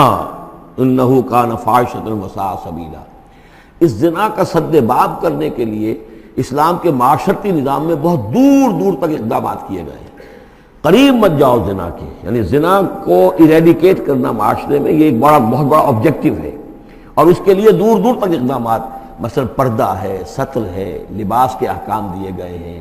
معاشرہ جو ہے ہمارا جو ہے وہ مکسڈ سوسائٹی نہ ہو، مخلوط معاشرہ نہ ہو، مردوں کی ذمہ داریاں علیحدہ ہیں، عورتوں کی علیحدہ ہیں، معاشرہ جو ہے سیگریگیٹڈ ہو، مردوں اور عورتوں کے درمیان اختلاط نہ ہو۔ یہ ساری چیزیں کس کے لیے؟ یہ اسی لیے ہے کہ یہ در حقیقت اس قدر شدید کشش ہے مرد اور عورت کے اندر، یہ اللہ نے جو دو جنسیں بنائی ہیں، اور اس میں یقیناً جو سیکس کا معاملہ اتنا پورٹنٹ موٹیو ہے کہ اس کو اگر پوری طریقے سے، جیسے گھوڑا بہت منہ زور ہو تو اسے بہت باندھ کر رکھنا پڑے گا اور بڑا اس کو کنٹرول کرنے کے لیے محنت کی ضرورت ہے، اسی طریقے سے اس سیکس کو ڈسپلن کرنا اور صحیح انداز میں اس کو جو ہے ہارنس کرنا، اور اس کے لیے یہ ہے کہ غلط راستوں سے اس کو بچانا، اس کے لیے بڑے دور دور تک احکام دیے گئے ہیں۔ یہ پورا معاشرتی نظام اسلام کا اسی بنیاد پہ اب قائم ہے۔ اب اسی میں سے مثلاً یہ گھر کی پرائیویسی بھی ہے، ایک گھر ہے، گھر میں ایک شوہر ہے، اس کی بیوی ہے، اب آپ فوراً چلے گئے سیدھے گھر کے اندر؟ نہیں، اے اہل ایمان مت داخل ہوا کرو گھروں میں اپنے گھروں کے سوا، حتیٰ تستانسوا، یہاں تک کہ بول چال کر لو، اجازت لے لو، وتسلموا علی اہلہا، اور اذن لینے کی اس وقت جو ہوتی تھی شکل وہ یہی کہ جا کر دروازے پر کہو السلام علیکم، معلوم ہوا کہ کوئی صاحب ہے کہ جو آئے ہیں ملنا چاہتے ہیں اور اندر آنا چاہتے ہیں۔ اب اس کے بعد یہ کہ وہ اپنی آئیڈینٹی دیں اور پھر ان کو آنے کی اجازت دی جائے، یہ نہیں کہ بے دھڑک چلے جا رہے ہیں۔ ذالکم خیر لکم لعلکم تذکرون، یہی تمہارے لیے بہتر ہے تاکہ تم نصیحت حاصل کرو۔ فإن لم تجدوا فیہا احدا فلا تدخلوها، اگر اس گھر میں کوئی نہ ہو تو پھر اس میں داخل مت ہو، حتیٰ یؤذن لکم، یہاں تک کہ تمہیں اجازت دی جائے۔ جو گھر کا مالک ہے وہ اگر اجازت دے کہ ہاں میرا گھر اس وقت خالی ہے تم اس میں جا سکتے ہو، ورنہ یہ کہ خالی گھر کے اندر جہاں کوئی نہیں ہے داخلے کی اجازت نہیں ہے۔ وَإِن قِيلَ لَكُمْ، اور اگر کہا جائے تم سے ارجعوا، چلے جاؤ، لوٹ جاؤ، اس وقت میں ملنے کے لیے تیار نہیں ہوں یا میں اپنی کسی مشغولیت میں ہوں، فارجعوا، تو لوٹ جاؤ۔ اب دیکھیے یہ آداب ہیں۔ ہمارے ہاں یہ ہے کہ آپ پہنچ گئے، نہ ٹائم لیا ہوا ہے، نہ پہلے سے طے ہے، آپ سمجھتے ہیں کہ مجھے ریسیو کرنا اس کا فرض ہے، کیوں نہیں ملا؟ اس نے انکار کر دیا تو اس کا مطلب یہ کہ بڑا متکبر ہے اور بہت یہ جو ہے شخص جو ہے، یہ نہیں۔ اگر تو آپ وقت طے کر کے گئے ہیں تو اس کا فرض ہے کہ وہ آپ کو ریسیو کرے اور آپ کو وقت دے، لیکن اگر آپ اچانک چلے گئے ہیں تو آپ کو اس کی پرائیویسی پر آپ جو ہے حملہ آور نہیں ہو سکتے۔ وہ اپنے کس کام میں ہے، کس مشغولیت میں ہے، اس کی کیا اہمیت ہے، آپ تو اس کو نہیں جانتے۔ اگر وہ گھر والا کہہ دیتا ارجعوا، وَإِن قِيلَ لَكُمْ ارجعوا فارجعوا، تو لوٹ جاؤ، ہوا اذکیٰ لکم، یہی تمہارے لیے زیادہ پاک ہے، پاک بازی کا معاملہ، واللہ بما تعملون علیم، اور جو کچھ تم کر رہے ہو اللہ اس سے واقف ہے۔ لیس علیکم جناح ان تدخلوا بیوتا غیر مسکونۃ، اس میں کوئی حرج نہیں ہے کہ تم داخل ہو جایا کرو ایسے گھروں میں کہ جن میں سکونت نہیں ہے، جس میں کوئی لوگ رہتے نہیں ہیں، ریزیڈینشل نہیں ہے۔ اب گوڈاؤنز ہیں، اب ایسا تو نہیں کہ گوڈاؤنز میں آپ نہیں جا سکتے، سامان پڑا ہوا گودام ہے آپ جا سکتے، فیہا متاع لکم، اس میں تمہارا سامان ہے، تو یہ وہی گودام والی بات ہو گئی۔ واللہ یعلم ما تبدون وما تکتمون، اور اللہ جانتا ہے جو تم ظاہر کرتے ہو جو کچھ تم چھپاتے ہو۔ یعنی قانون کی اصل روح کو دیکھنا چاہیے کہ یہ جو روکا جا رہا ہے کہ گھروں میں داخل نہ ہو، تو یہ اصل میں جو پرائیویسی ہے گھر کی اور فیملی کی، اصل میں اس کو ملحوظ خاطر رکھا جا رہا ہے، نہ یہ کہ آپ کہیں کہ صاحب اب ہم گودام میں بھی داخل نہیں ہو سکتے جب تک یہ پرمیشن جو لکھی ہوئی ہے وہ ہمیں مل نہ جائے۔ قل للمؤمنین یغضوا من ابصارہم، اہل ایمان سے یہ کہیے اے نبی کہ وہ اپنی نگاہوں کو ذرا نیچا رکھا کریں، وَيَحْفَظُوا فُرُوجَهُمْ، اور اپنی شرمگاہوں کی حفاظت کریں، ذَلِكَ أَزْكَىٰ لَهُمْ، یہی ان کے لیے زیادہ پاکیزہ ہے اور زیادہ بہتر ہے۔ ان اللہ خبیر بما یصنعون، یقیناً اللہ تعالیٰ باخبر ہے اس سے کہ جو وہ کر رہے ہیں۔ وَقُلْ لِلْمُؤْمِنَاتِ يَغْضُضْنَ مِنْ أَبْصَارِهِنَّ، اسی طرح مومن عورتوں سے بھی کہہ دیجئے وہ بھی اپنی نگاہیں نیچی رکھا کریں، وَيَحْفَظْنَ فُرُوجَهُنَّ، اور وہ بھی اپنے سطر کو پوری طریقے سے ملحوظ رکھیں اور اپنی شرمگاہوں کی حفاظت کریں۔ وَلَا يُبْدِينَ زِينَتَهُنَّ، اور انہیں نہیں چاہیے کہ وہ اپنی زینت اور سنگھار کو ظاہر کریں، الا ما ظہر منہا، سوائے اس کے کہ جو از خود ظاہر ہو جائے، وَلْيَضْرِبْنَ بِخُمُرِهِنَّ، اور چاہیے کہ وہ اپنے گریبانوں کے اوپر اپنی اوڑھنیوں کے بکل مار لیا کریں، بِخُمُرِهِنَّ عَلَى جُيُوبِهِنَّ، یہ خمرہن کی، خمار کہتے ہیں اوڑھنی۔ ایک دوسرا لفظ جو ہے وہ آئے گا سورہ احزاب میں، ان دونوں الفاظ کو علیحدہ علیحدہ رکھیے۔ تو یہ ہے کہ اپنے گریبانوں کے اوپر، گویا کہ یہ بھی پرانا ہمیشہ سے لباس، عورت کے لباس میں اوڑھنی بھی تھی اور عورت کے لباس میں چادر بھی تھی۔ چادر وہ لے کر نکلتی تھی جب گھر سے باہر جاتی تھی، اور اوڑھنی وہ رکھتی تھی جب کہ گھر کے اندر ہوتی تھی۔ یہی جو ہماری تہذیب کے اندر ہے، یہ عرب کی تہذیب میں پہلے بھی تھا۔ چہرے کا پردہ نہیں تھا عرب میں، چادر وہ لے کے جاتی تھی تو چادر اپنے اوپر ڈالتی تھی، اور مرد بھی چادر کے بغیر نہیں ہوتے تھے، نہ کوئی مرد بغیر چادر کے نہ عورت، بلکہ چادر ہی سے ایک شخص کا رتبہ معین ہوتا تھا۔ کسی کی چادر بڑی شاندار ہے، دوشالہ اوڑھا ہوا ہے، بہت قیمتی ہے، تو وہ بڑا آدمی ہے، وہ سردار ہے۔ کسی کے بیچارے کی جو ہے معمولی سی چادر ہے۔ اور اسی لیے اس حدیث میں آتا ہے کہ جو شخص تکبر کرتا ہے، الکبر ردائی، تکبر جو ہے وہ تو میری چادر ہے۔ اور یہ عرب میں یہ بڑا کسی شخص کی توہین کرنی ہوتی تھی، اس کی چادر گھسیٹتے تھے، گویا کہ اس کی عزت جو ہے اس کو کھینچ لیا ہے۔ تو اللہ فرماتا ہے کہ جو تکبر کرتا ہے وہ گویا میری چادر گھسیٹ رہا ہے میرے کندھے سے۔ اس درجے جو ہے اللہ تعالیٰ جو ہے اس میں اپنی توہین محسوس کرتا ہے۔ تو وہ اپنی ان اوڑھنیوں کے بکل مار لیا کریں اپنے گریبانوں پر، یعنی یہ کہ یہ انسان کے لیے، عورت کے لیے، یہ اس کی زینت کا ایک بہت بڑا حصہ ہے۔ اس کی جو بھی چھاتی ہے اس کے لیے ایک اضافی کرتا اس نے پہنا ہوا ہے، لیکن کرتے کے اوپر مزید جو ہے یہ ایک بکل اس کی اوڑھنی کا ہو۔ وَلَا يُبْدِينَ زِينَتَهُنَّ، اس کے سینے کے اوپر یہ اضافی ہو جائے گا، وَلَا يُبْدِينَ زِينَتَهُنَّ، اور نہ وہ ظاہر کریں اپنی زینت کو۔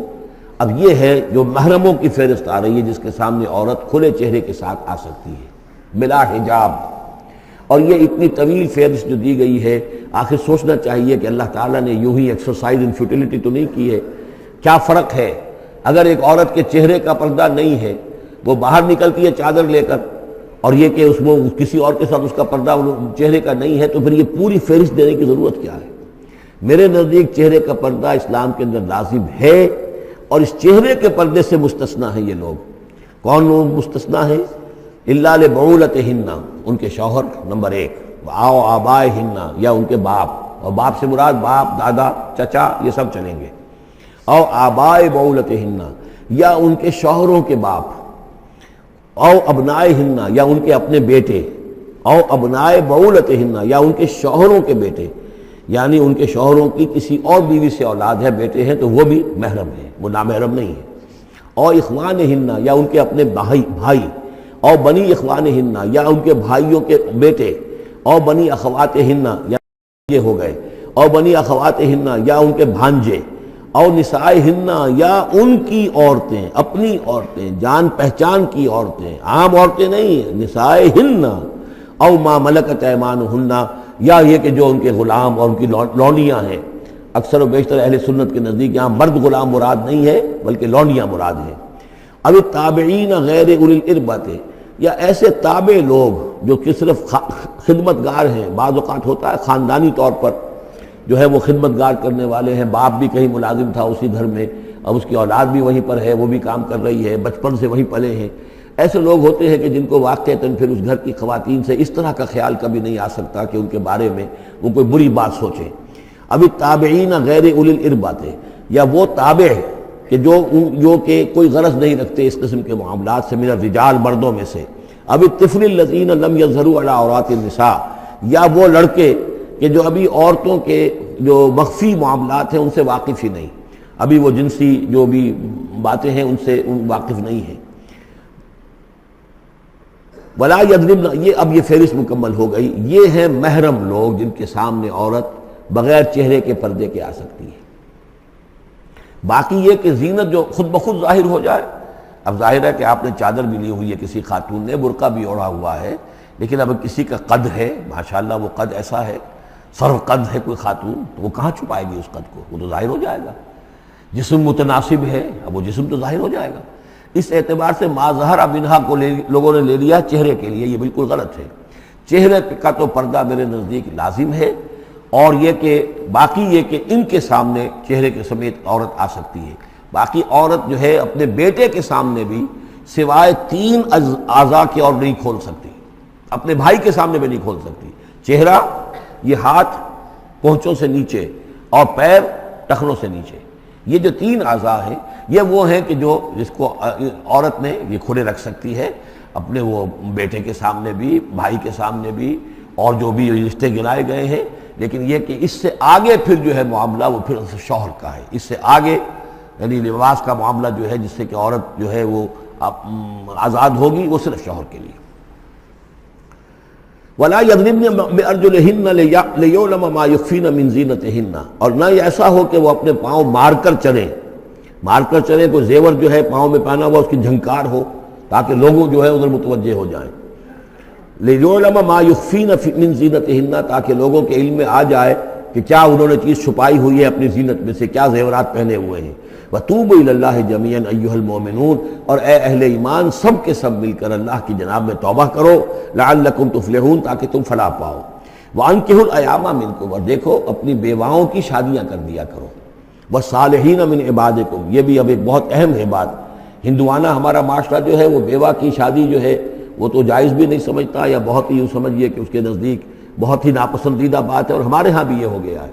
حالانکہ یہاں حکم ہے انکحوا الایام منکم، بیواؤں کی شادیاں کر دیا کرو۔ والصالحین من عبادکم و امائکم، اور تمہاری جو بانیاں ہوں، غلام ہوں، ان میں سے بھی جو سمجھدار ہوں، جن کے کردار کے بارے میں تمہیں اعتماد ہو، ان کی بھی شادیاں کر دیا کرو۔ ایک کی کنیز ہے، ایک کا غلام ہے، ان کی شادی ہو جائے۔ اب ظاہر بات ہے وہ کنیز جو ہے اپنے آقا کے، اب اس کے ساتھ وہ تمتع نہیں کر سکے گا، اس لیے کہ اس نے اجازت دے دی ہے کہ اس کی کنیز کی شادی ہو گئی ہے کسی غلام کے ساتھ۔ وَالصَّالِحِينَ مِنْ عِبَادِكُمْ وَإِمَائِكُمْ إِنْ يَكُونُوا فُقَرَاءَ، اگر وہ فقیر ہوں گے، مہر وغیرہ دینے کی ان کے اندر ہمت نہیں ہے، صلاحیت نہیں ہے، يُغْنِهُمُ اللَّهُ مِنْ فَضْلِهِ، تو اللہ تعالیٰ ہو سکتا ہے کہ ان کو اپنے فضل سے غنی کر دے۔ وَاللَّهُ وَاسِعٌ عَلِيمٌ، اللہ واسع، بہت سمائی رکھنے والا، کشائش والا، کشادگی والا اور جاننے والا ہے۔ یعنی یہ بھی ہے کہ کسی وقت انسان سوچے کہ اگر میں شادی کروں گا تو وہ بھی اپنی قسمت ساتھ لے کر آئے گی، کیا پتہ کہ میرے اس وقت حالات جو ہیں اگر کچھ خراب بھی ہیں تو اللہ تعالیٰ اس کی قسمت سے، اس کے حوالے سے وہ اللہ تعالیٰ میرے لیے رزق کا دروازہ کھول دے۔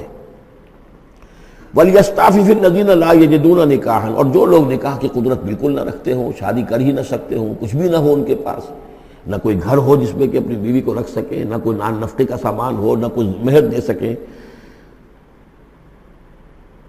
وَلْيَسْتَعْفِفْ، تو انہیں چاہیے کہ وہ اپنی عفت کی حفاظت کریں، پوری طریقے سے اپنے اس جو جنسی جذبے کو کنٹرول کریں۔ الَّذِينَ لَا يَجِدُونَ نِكَاحًا حَتَّى يُغْنِيَهُمُ اللَّهُ مِنْ فَضْلِهِ، یہاں تک کہ اللہ تعالیٰ انہیں اپنے فضل سے غنی کر دے۔ وَالَّذِينَ يَبْتَغُونَ الْكِتَابَ مِمَّا مَلَكَتْ أَيْمَانُكُمْ فَكَاتِبُوهُمْ، اور تمہارے غلاموں میں سے جو تمہارے ساتھ چاہیں مکاتبت کرنا۔ یہ مکاتبت کا قاعدہ یہ تھا کہ غلام یہ طے کرتا تھا کہ جناب میں آپ کو اتنے لاکھ درہم دے دوں گا، اتنی مدت کے اندر اندر آپ مجھے آزاد کر دیجئے، تو یہ معاہدہ ہو گیا، اب وہ آزاد ہو گیا۔ لیکن آزادی اسی میں ہے کہ اسے وہ رقم اتنی عرصے کے اندر ادا کرنی ہے، اب وہ کمائے گا، محنت کرے گا، کوشش کرے گا اور وہ رقم ادا کر دے گا۔ یہ مکاتبت تھی۔ تو جو بھی تمہارے غلاموں میں سے مکاتبت چاہیں، مما ملکت ایمانکم فکاتبوہم، تو یہ مکاتبت کر لیا کرو۔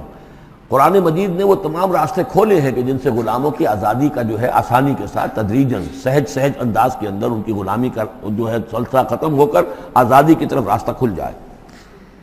فَقَاتِمُوهُمْ إِنْ عَلِمْتُمْ فِيهِمْ خَيْرًا، اگر تم دیکھ رہے ہو ان کے اندر کہ خیر ہے، بھلائی ہے، واقعتاً یہ شخص پہ اعتماد کیا جا سکتا ہے، یہ بھاگ نہیں جائے گا اور یہ جو بھی کرنا چاہ رہا ہے معاہدہ اس کو پورا کرنے کی اس کی نیت ہے۔ وَآتُوهُمْ مِن مَالِ اللَّهِ الَّذِي آتَاكُمْ، پھر ایسے لوگوں کو جنہوں نے مکاتبت کی ہو تم بھی مال دیا کرو، جو اللہ کا مال تمہارے پاس اللہ نے تمہیں دیا ہے، یعنی لوگ مدد بھی کریں اس کی تاکہ وہ اپنی اس رقم کو جلد از جلد ادا کر کے اور وہ پھر آزاد ہو جائے۔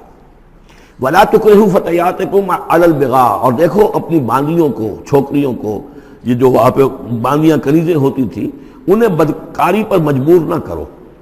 ان اردنا تحسنا، اگر وہ چاہیں کہ وہ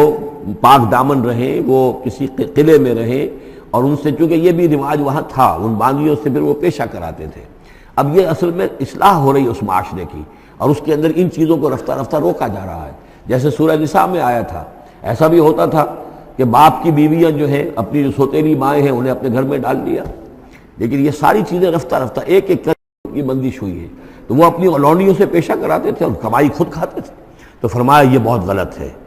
لِتَبْتَغُوا عَرَضَ الْحَيَاةِ الدُّنْيَا، تاکہ تم حاصل کرو دنیا کی زندگی کا سامان۔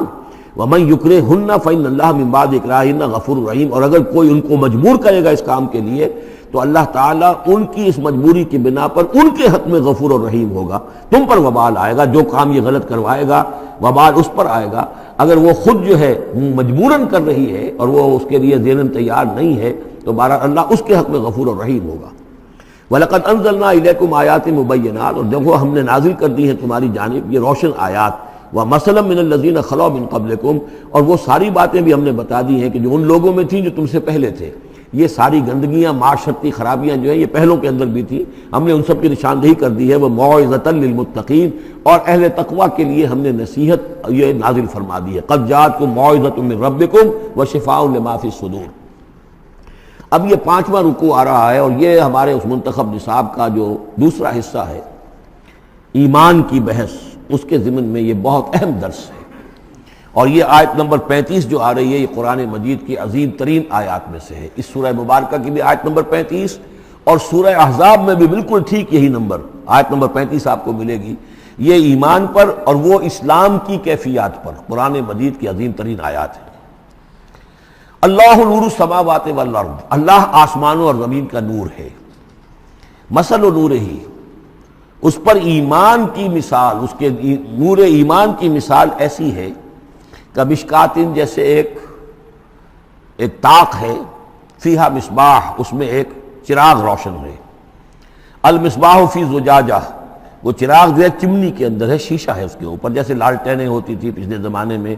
گلوب کے ساتھ جو ہے وہ لیمپ ہوتے تھے۔ الزجاجہ تو کانہا کوکب دری، اور وہ شیشہ چمک رہا ہے جیسے کہ ایک چمکدار ستارہ ہو۔ یوقد من شجرۃ، اور اس مصباح میں، اس دیے میں، اس چراغ میں جلایا جا رہا ہے تیل، کس کا؟ ایک شجرہ مبارکہ زیتونہ کا، ایک ایسا مبارک درخت زیتون کا، لا شرقیۃ ولا غربیہ، جو نہ شرقی ہے نہ غربی ہے، یعنی یہ کہ درخت ہے، جھنڈ ہے ایک۔ اب اگر تو اس جھنڈ کے مشرق میں کوئی درخت ہے تو صبح کی دھوپ تو انہیں ملے گی، شام کی نہیں ہوگی۔ مغرب میں ہے تو شام کی دھوپ مل جائے گی، صبح کی نہیں ملے گی۔ ایک علیحدہ کھڑا ہوا ہے کوئی، جس کے نہ ادھر کوئی اور ہے نہ ادھر کوئی اور درخت ہے، تو پورے دن کی تمازت دھوپ کی جو ہے وہ جذب کر رہا ہے۔ اور ایسے درخت کا جو روغن زیتون ہوتا تھا وہ بہت صاف شفاف، اسی کی مثال دی جا رہی ہے، جو نہ شرقی ہے نہ غربی ہے، وہ کسی جانب سے اوٹ میں ہے ہی نہیں۔ یکاد زیتھا یضیء، اس کا جو روغن ہے وہ بھڑک اٹھنے کو بیتاب ہے، قریب ہے کہ روشن ہو جائے۔ وَلَوْ لَمْ تَمْسَسْهُ نَارٌ، چاہے اسے ابھی آگ نے چھوا ہی نہ ہو۔ نور علی نور، جب آگ مس کر جائے، چھو جائے تو پھر نور علی نور ہے، وہ بھڑک اٹھتا ہے۔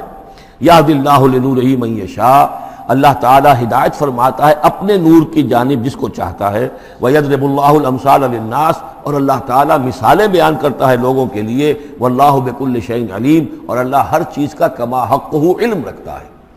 یہ اصل میں ایمان کے لیے، اس کے اجزاء ترکیبی کے لیے بہترین تمثیل ہے، جس کو میں پہلے بیان کرتا رہا ہوں کہ ایک ہے فطرت، انسانی فطرت۔ اگر فطرت سلیم ہے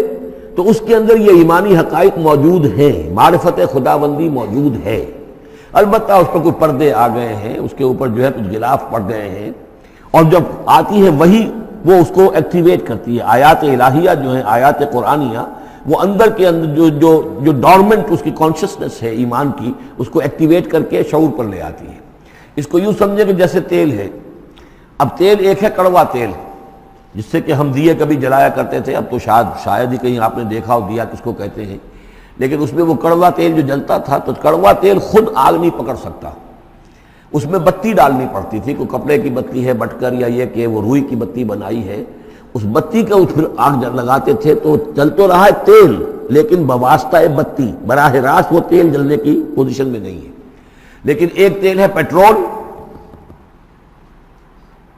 اس کو جو کڑوے تیل سے روشنی حاصل کرنے کے لیے جتن کرنے پڑ رہے ہیں آپ کو جلانے کے لیے، اور پیٹرول گویا کہ بیتاب ہے،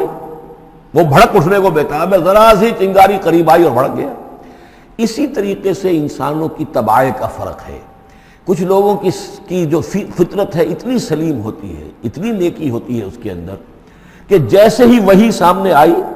آئینہ جگمگا اٹھا ایک دم، اس لیے کہ اوپر غبار ہے ہی نہیں، اس کے اوپر کوئی اور جو ہے پردے پڑے ہوئے ہیں ہی نہیں۔ یہ مثال صدیقین کی ہے جو میں نے کل بھی آپ سے عرض کیا تھا، کہ جیسے کہ حضور نے فرمایا میں نے جس کے سامنے بھی دعوت ایمان رکھی اس نے کچھ نہ کچھ توقف اور تردد ضرور کیا، سوائے ابو بکر کے کہ ایک لحظے کا بھی توقف نہیں کیا۔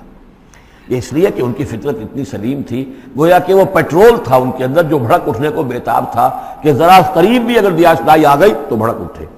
لیکن کچھ لوگ وہ تھے کہ جن کا تیل اتنا صاف اور پاک نہیں تھا، ان میں کوئی تکدر تھا، انہیں وقت لگ گیا، اگرچہ یہ کہ بالآخر وہ ایمان لے آئے،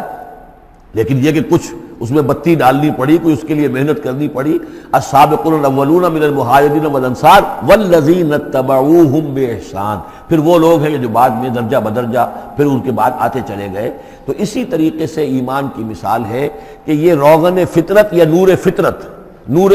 روح، روحانی نور جو ہمارے اندر ہے نور تجلی بھی اسی خاک میں پنہاں، غافل تجرا صاحب ادراک نہیں ہے۔ وہ جو ہماری روح کے اندر ہے، روح ملکوتی کے اندر جو نور ہے، یہ نور اور باہر سے جو قرآن کا نور، وحی کا نور آیا، ان دونوں کے نور کے اجتماع سے پھر نور علی نور کی کیفیت پیدا ہوئی۔ اب وہ نور ایمانی جو ہے وجود میں آ گیا۔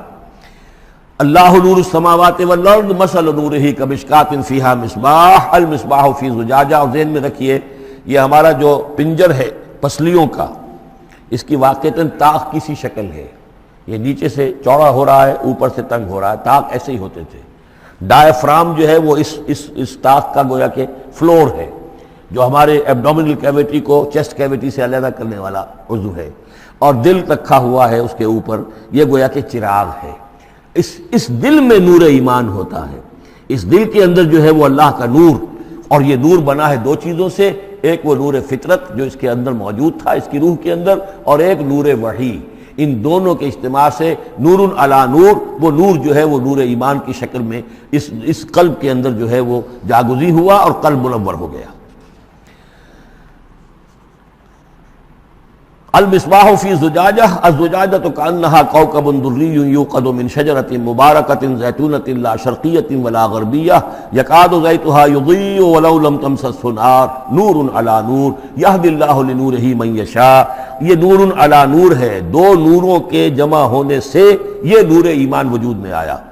نور فطرت، نور وحی۔ اور اللہ تعالیٰ ہدایت دیتا ہے اپنے نور کی جس کو چاہتا ہے، اور اللہ یہ مثالیں لوگوں کے لیے بیان کرتا ہے۔ باقی اللہ کو تو ہر شے کا کما حقہ علم ہے، مثال کی ضرورت انسانوں کے لیے ہے کہ جو ان لطیف حقائق کو ایسے ہی خود نہیں سمجھ سکتے۔ اب جن لوگوں کے دلوں میں یہ نور ایمان پیدا ہو جاتا ہے، ان کی ایک جھلک دکھائی جا رہی ہے کہ ان کی شخصیت، ان کی زندگی کی دلچسپیاں کیا ہوتی ہیں۔ فی بیوت اذن اللہ ان ترفع ویذکر فیہا اسمہ، ان گھروں میں جن کا کہ اللہ نے حکم دیا کہ انہیں بلند کیا جائے، یعنی مساجد۔ بلند کرنے سے مطلب یہ کہ ان کو نمایاں بنایا جائے۔ ہر مسلمان آبادی میں معلوم ہو کہ مسجد ایک نمایاں شے ہے، یہ ضروری نہیں کہ اس کی ڈیکوریشن ہو، اس کے اوپر جو ہے خام خواہ تکلفات میں پیسے خرچ کیے جائیں، لیکن یہ کہ ایک تو یہ کہ وہ نمایاں ہونی چاہیے، معلوم ہو کہ اس آبادی کا مرکز یہ ہے۔ نمبر دو یہ ہے کہ ترفع، اس کو ہر طریقے سے، ہر معنوی گندگی سے بھی پاک رکھا جائے۔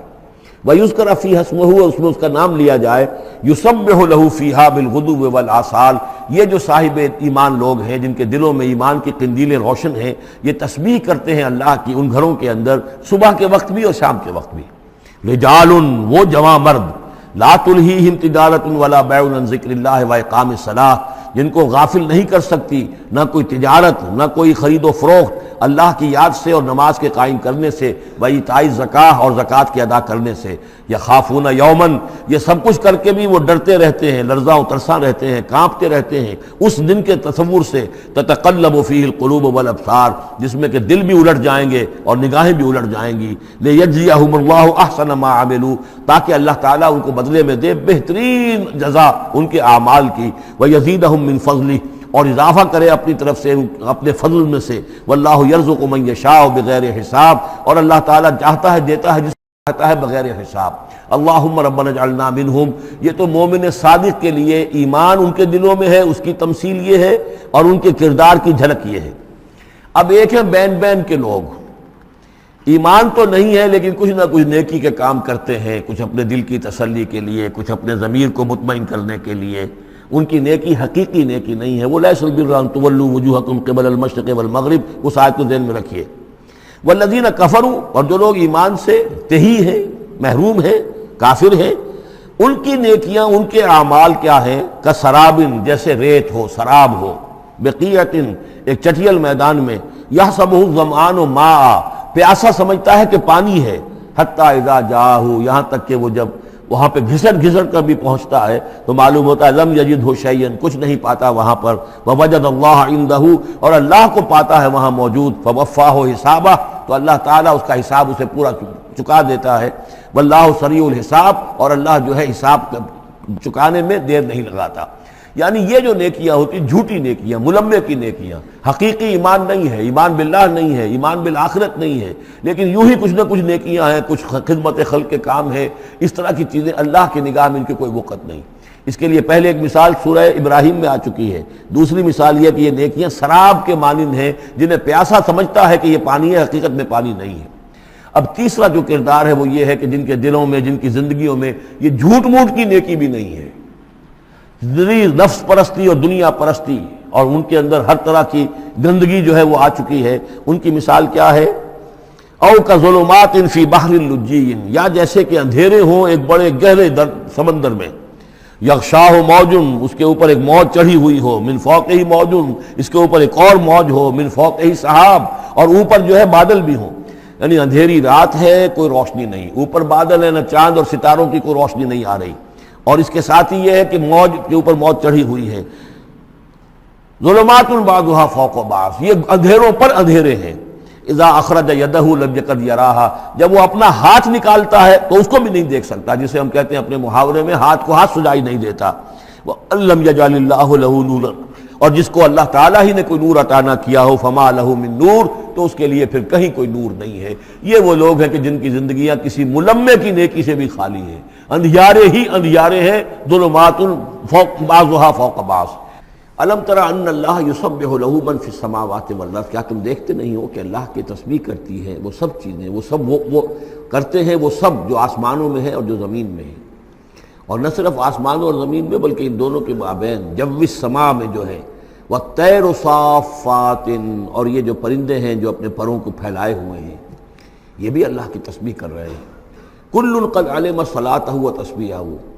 ہر ایک کے علم میں ہے، ہر ایک نے جان لی ہے اپنی نماز، اپنی صلاۃ اور اپنی تسبیح۔ یہ وہی بات ہے جو سورہ بنی اسرائیل میں آ چکی ہے، وَإِن مِّن شَيْءٍ إِلَّا يُسَبِّحُ بِحَمْدِهِ وَلَٰكِن لَّا تَفْقَهُونَ تَسْبِيحَهُمْ، کوئی شے نہیں ہے اس کائنات میں جو اللہ کی تسبیح و تحمید نہ کر رہی ہو، لیکن تمہیں اس کا شعور نہیں ہو سکتا۔ وَاللَّهُ عَلِيمٌ بِمَا يَفْعَلُونَ، اور جو کچھ وہ کرتے ہیں اللہ کے علم میں ہے۔ وَلِلَّهِ مُلْكُ السَّمَاوَاتِ وَالْأَرْضِ، اور اللہ ہی کے لیے ہے آسمانوں اور زمین کی بادشاہی۔ وَإِلَى اللَّهِ الْمَصِيرُ، اور اللہ ہی کی طرف لوٹ جانا ہے۔ الم تر ان اللہ یسجی سحابا، کیا تم دیکھتے نہیں ہو کہ اللہ تعالیٰ ہانک کر لاتا ہے بادلوں کو، کہاں سے ہوائیں لے کر چل رہی ہیں بادلوں کو، کہیں تو بے آف بنگال سے وہ اٹھی ہیں مانسون کی ہوائیں، اور کہاں تک پہنچ جاتی ہیں؟ پاکستان تک۔ ان اللہ یسجی سحابا ثم یؤلف بینہ، پھر ان بادلوں کو آپس میں جوڑ دیتا ہے، ثم یجعلہ رکاما، پھر ان کو تہ بر تہ کر دیتا ہے۔ اب یہ تہ برتہ کا معاملہ جو ہے، دیکھیے ہوائی سفر جس نے کیا ہے اسے اس کا تجربہ ہوتا ہے. جب جہاز چڑھتا ہے تب بھی وہ جب بادلوں کے اندر سے گزرتا ہے تو صاف نظر آتا ہے ایک تہ، اس کے بعد پھر خلا ہے، پھر ایک اور تہ، پھر خلا ہے، پھر ایک اور تہ، اترتے ہوئے بھی اسی طریقے سے تہ برتہ بادل. رکامن فتر الودق یخرج من خلالہ، تو تم دیکھتے ہو کہ بارش برستا ہے ان دونوں، ان کے بین سے، ان کے بیچ سے برستی ہے بارش، پانی برستا ہے. وَيُنَزِّلُ مِنَ السَّمَاءِ مِن جِبَالٍ فِيهَا مِن بَرَدٍ، اور اللہ تعالیٰ اتارتا ہے آسمان سے وہ پہاڑ بھی کہ جن میں وہ اولے ہوتے ہیں، یعنی یہ کہ اولے جو آ رہے ہیں زمین پر تو معلوم ہوتا ہے کہ جیسے ان کے بھی کوئی پہاڑ ہے آسمانوں کے اندر.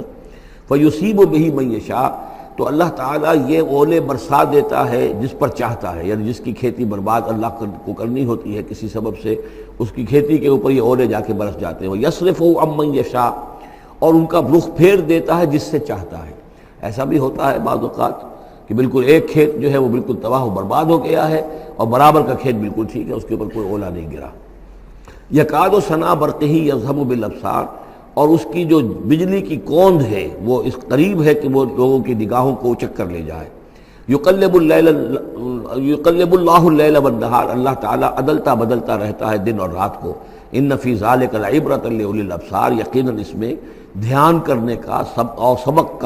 اور سبق سیکھنے کا اور عبرت حاصل کرنے کا مواد ہے ہوش مندوں کے لیے، آنکھ والوں کے لیے، دیکھنے والوں کے لیے. واللہ خلق کل دابۃ من ماء، اور اللہ نے بنائی ہے ہر جاندار چیز اس زمین کے اوپر پانی سے. فمنہم من یمشی علی بطنہ، اب ان جانداروں میں سے جو زمین میں اللہ نے بنائے ہیں وہ بھی ہے کہ جو اپنے پیٹ کے بل پر چلتے ہیں، یہ ریپٹائلز جن کو ہم کہتے ہیں، ریپٹائلز ہیں جو اپنے پیٹ کے بل پر چل رہے ہیں. منہم من یمشی علی رجلین، اور ان میں وہ بھی ہیں کہ جو دو ٹانگوں پر چلتے ہیں. اب ہم بھی انہی میں سے ہیں، اور باقی شمپنزی اور گوریلاز بھی ہیں، اور بھی ایسے ہوں گے کہ جو دو ٹانگوں پر چلتے ہوں. وَمِنْهُمْ مَنْ يَمْشِي عَلَىٰ أَرْبَعٍ، سب سے زیادہ کثیر تعداد جو ہے وہ زمینی حیوانات کے اندر ان کی ہے کہ جو چار پر چلتے ہیں. یخلق اللہ ما یشاء، اللہ تعالیٰ پیدا کرتا ہے جو چاہتا ہے. ان اللہ علی کل شیء قدیر، یقیناً اللہ تعالیٰ ہر چیز پر قادر ہے. اب کافی عرصے کے بعد منافقین کا تذکرہ قرآن مجید میں ہو رہا ہے، چونکہ یہ ہم نے سورہ یونس سے لے کر اور سورہ مومنون تک جو 14 صورتیں پڑھی ہیں ان میں تو سارا معاملہ تھا مشرکین عرب سے، کفار سے، مشرکین سے، ساری بحث ان سے تھی. کہیں کہیں گفتگو کا رخ جو ہے وہ اہل کتاب کی طرف ہوئے سخن، بغیر انہیں باضابطہ خطاب کیے ہوئے، اور یا پھر تیسرا خطاب حضور سے ہے ذاتی، اور حضور کی وصیت سے اہل ایمان کے ساتھ. اور ابھی وہاں نفاق کا کوئی اس قسم کا موجود نہیں تھا معاملہ کہ منافقین کے ساتھ کوئی رد و قضا ہوتی. لیکن یہ تو چونکہ سورۃ نازل ہو رہی ہے سن 6 ہجری میں، یہ گویا کہ یوں سمجھیے کہ عین مدنی جو دور ہے اس کا عین وسط ہے. بالکل سن 11 میں حضور کا انتقال ہوا ہے، تو سن 6 یوں سمجھیے کہ ان دونوں کے بالکل وسط کے اندر ہے. یہ بالکل درمیانی دور ہے مدنی دور کا. یہاں پر اب تذکرہ ہو رہا ہے منافقین کا. لقد انزلنا آیات مبینات، ہم نے نازل کی ہیں روشن آیات. واللہ یہدی من یشاء الی صراط مستقیم، اور اللہ تعالیٰ ہدایت دیتا ہے جس کو چاہتا ہے سیدھے راستے کی طرف. وَيَقُولُونَ آمَنَّا بِاللَّهِ، اور کچھ لوگ وہ بھی ہیں جو کہتے ہیں ایمان لائے اللہ پر، وبالرسول، اور اللہ کے رسول پر، وَأَطَعْنَا، اور ہم نے اطاعت قبول کی. ثُمَّ يَتَوَلَّىٰ فَرِيقٌ مِّنْهُمْ، پھر ان میں سے ایک جماعت جو ہے پیٹھ موڑ کر جاتی ہے. مِن بَعْدِ ذَلِكَ، اس کے بعد، یعنی اب اس کے بعد یہ سب کچھ کہہ کر قول و قرار کر کے اطاعت کا یہاں دم بھر کر جاتے ہیں، لیکن پھر طرز عمل ان کا کچھ اور ہوتا ہے. وَمَا أُولَٰئِكَ بِالْمُؤْمِنِينَ، اور یہ لوگ حقیقی مومن نہیں ہیں. وَإِذَا دُعُوا إِلَى اللَّهِ وَرَسُولِهِ لِيَحْكُمَ بَيْنَهُمْ، اور جب انہیں پکارا جاتا ہے، بلایا جاتا ہے کہ آؤ اللہ کی طرف اور رسول کی طرف کہ ان کے مابین فیصلے کرے. یہ سورہ نساء میں ہم یہ سارے مضامین بڑی تفصیل سے پڑھ چکے ہیں کہ وہ لوگ چاہتے تھے کہ اپنے مقدمات جو ہیں وہ یہودیوں کی عدالت میں لے جائیں، اس لیے کہ حضور کے ہاں انہیں اندیشہ ہوتا تھا کہ یہاں تو بالکل صحیح فیصلہ ہو جائے گا.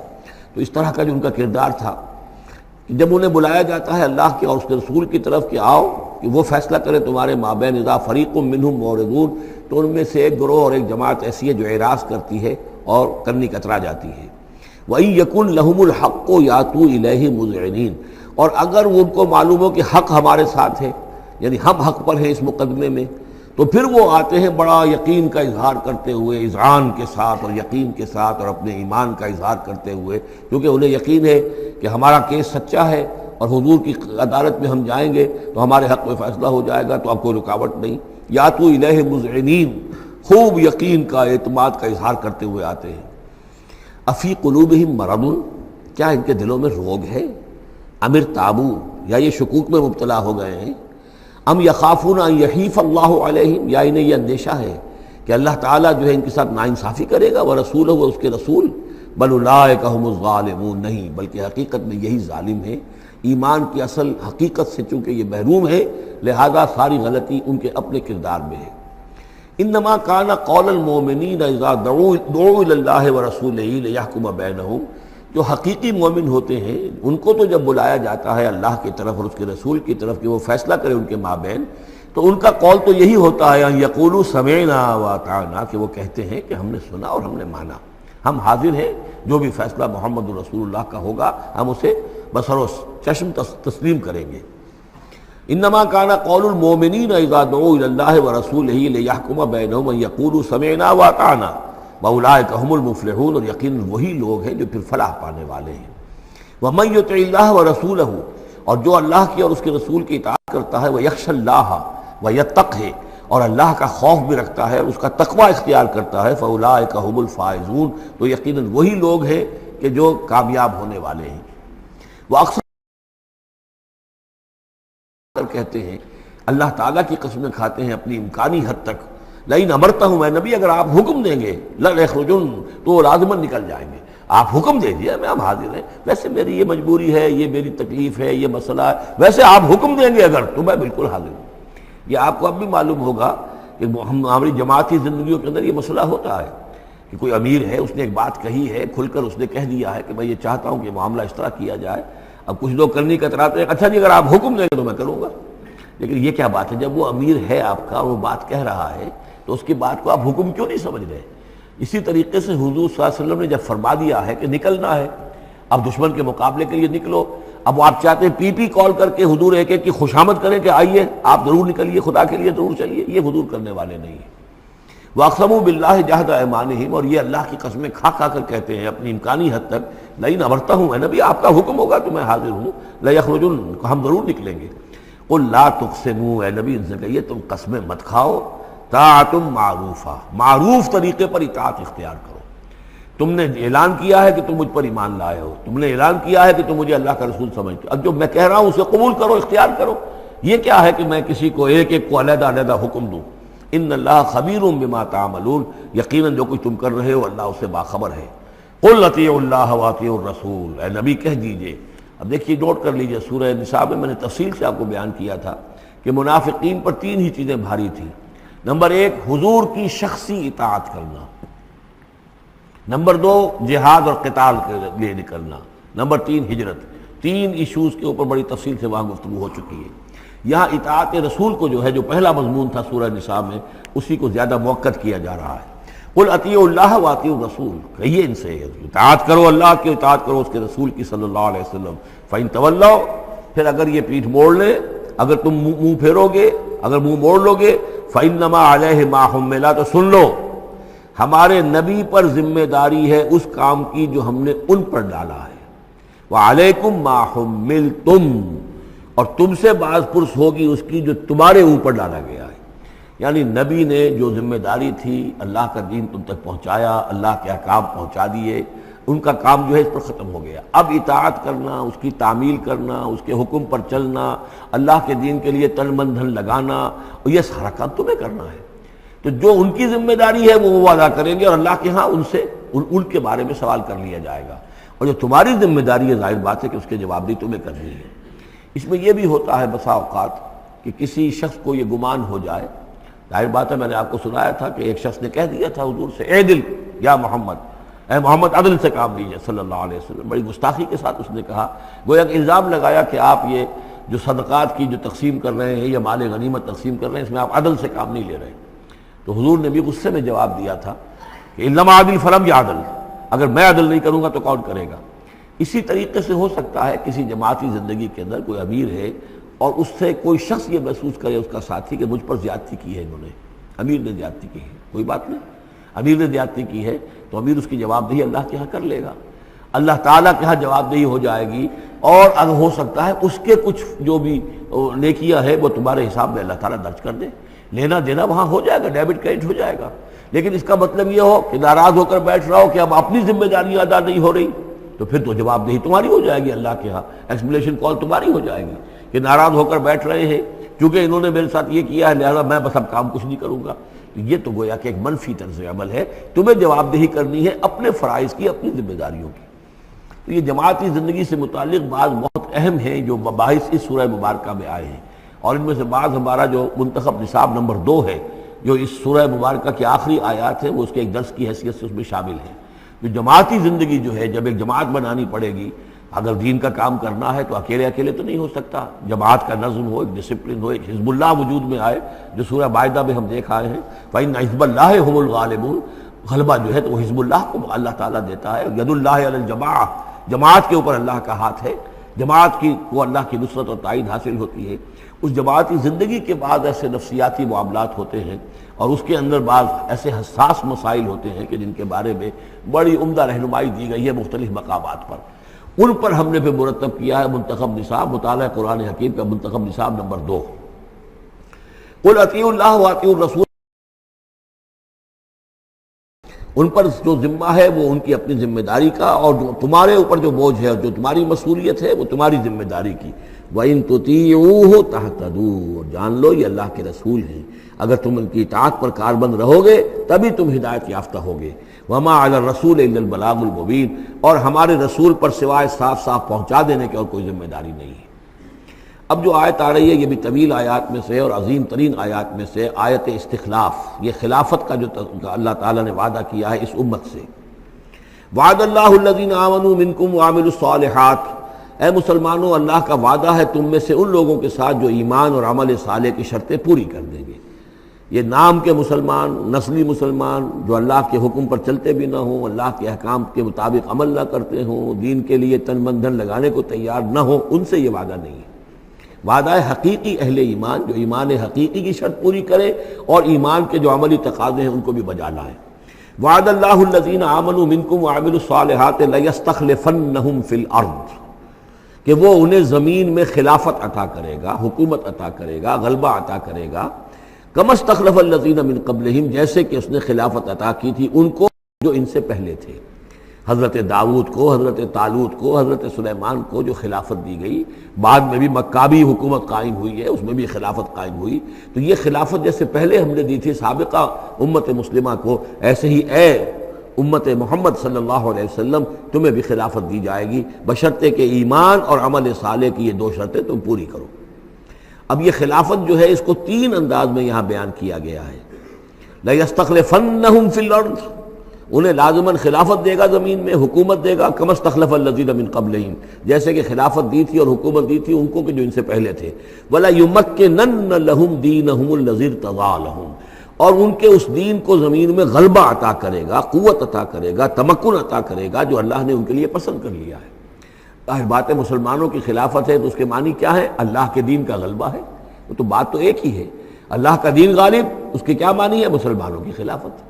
تو چیز ایک ہی ہے لیکن یہاں 3 الفاظ لا کر اس کی اہمیت کو نمایاں کیا جا رہا ہے 3 اعتبارات سے۔ وَلَا يُمَكِّنَنَّ لَهُمْ دِينَهُمُ الَّذِي ارْتَضَىٰ لَهُمْ، اب یہاں دیکھیے وہی لام مفتوح شروع میں فعل مضارع سے اور اس کے بعد یہ نون مشدد، یہ سارے وعدے نہایت تاکیدی وعدے ہیں۔ لَيَسْتَخْلِفَنَّهُمْ فِي الْأَرْضِ كَمَا اسْتَخْلَفَ الَّذِينَ مِن قَبْلِهِمْ وَلَيُمَكِّنَنَّ لَهُمْ دِينَهُمُ الَّذِي ارْتَضَىٰ لَهُمْ، واللہ نے دین کون سا ہے جو پسند کر لیا ہے؟ الْيَوْمَ أَكْمَلْتُ لَكُمْ دِينَكُمْ وَأَتْمَمْتُ عَلَيْكُمْ نِعْمَتِي وَرَضِيتُ لَكُمُ الْإِسْلَامَ دِينًا، یہ آیت ہم پڑھ چکے ہیں سورہ مائدہ میں۔ اور تیسری بات وَلَيُبَدِّلَنَّهُم مِّن بَعْدِ خَوْفِهِمْ أَمْنًا، اللہ تعالیٰ ان کی خوف کی کیفیت جو ہے اس کو بدل دے گا امن کی کیفیت سے۔ ظاہر بات ہے جب تک کہ مسلمان کمزور تھے